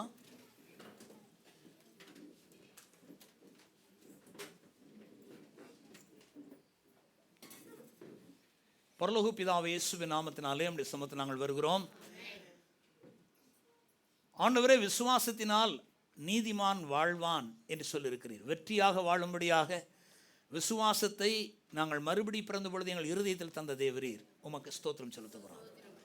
எங்கள் கைகளை உயர்த்தி எங்கள் இருதயங்களை திறந்து உம்மை நாங்கள் கனம் பண்ணுகிறோம். நீர் உலாவுகிறீர் இந்த இடத்துல குணமாக்குகிறீர், இந்த இடத்துல எங்களோடு பேசுகிறீர், எங்களை தொடுகிறீர், எங்களோடு உறவு கொள்கிறீர், எங்கள் கரங்களை பிடித்து நடத்துகிறீர். எங்கள் தலையின் மீது உடைய அபிஷேகம் இருக்கிறது, எங்களை சுற்றி உடைய அபிஷேகம் இருக்கிறது, உடைய வல்லமை இருக்கிறது. வாழ்நாளெல்லாம் கூடவே இருக்கிறீர். நீர் எங்களை விட்டு விலகுவதில்லை, எங்களை கைவிடுவதில்லை. நாங்கள் உடைய கண்ணின் கருவழிகளாயிருக்கிறோம், உள்ளங்கையில் வரையப்பட்டிருக்கிறோம். எங்களுடைய விலை கிரயத்தை நீரே கொடுத்திருக்கிறீர், எங்களை மீட்கும் கிரயத்தை நீர் செய்திருக்கிறீர். இரத்தமே அந்த கிரயமானது என்பதை விசுவாசிக்கிறோம். நாங்கள் விரையேறப்பட்டவர்கள் என்பதை விசுவாசிக்கிறோம். அரிதான பொக்கிஷம் நாங்கள் என்பதை விசுவாசிக்கிறோம். நாங்கள் நீடித்த நாட்களாய் வாழ இருக்கிறோம். நித்திய வாழ்வை எங்களுக்கு தந்திருக்கிறீர், சரீர சுகத்தை தந்திருக்கிறீர், பொருளாதார நிறைவை தந்திருக்கிறீர், கிறிஸ்துவுக்குள் வாழ்வை தந்திருக்கிறீர். வந்திருக்கிற ஒவ்வொரு பிள்ளைகளும் விடுதலை வாழ்வை தந்திருக்கிறீர், வியாதிகளை குணமாக்கி இருக்கிறீர். அதற்காக உமக்கு நாங்கள் நன்றி செலுத்துகிறோம். எங்கள் வாய்களை நாங்களுடைய வார்த்தையினால் ஆண்டவரை அலங்கரிக்கத்தக்கதாக ஆண்டவரை எங்கள் இருதயத்தில் தொடர்ந்து நம்முடைய வார்த்தைகளை கேட்க எங்களை தாழ்த்தி ஒப்புக் கொடுக்கிறோம். உமக்கு நாங்கள் கனம் கொண்டு வர முடியாய், மகிமையை கொண்டு வர முடியாய், கிறிஸ்துவை பிரதிபலித்து வாழ்கிற வாழ்க்கையை நாங்கள் வாழ எங்களை ஒப்புக் கொடுக்கிறோம். ஒவ்வொரு பிள்ளைகளையும் ஆண்டவரை தொடர்ந்து நடத்துவீராக. இவன் நாங்கள் கேட்கொள்ளாக மாத்திரமல்ல, அதன்படி செயலாயும் இருக்க எங்களை தாழ்த்துகிறோம். இயேசுவின் நாமத்தில் பிதாவே. நம்முடைய கர்த்தராகிய இயேசு கிறிஸ்துவின் கிருபையும் பிதாவாகிய தேவனுடைய அன்பும் பரிசுத்த ஆவியினுடைய ஐக்கியமும் அனைவரோடும் இருப்பதாக. ஆமென்.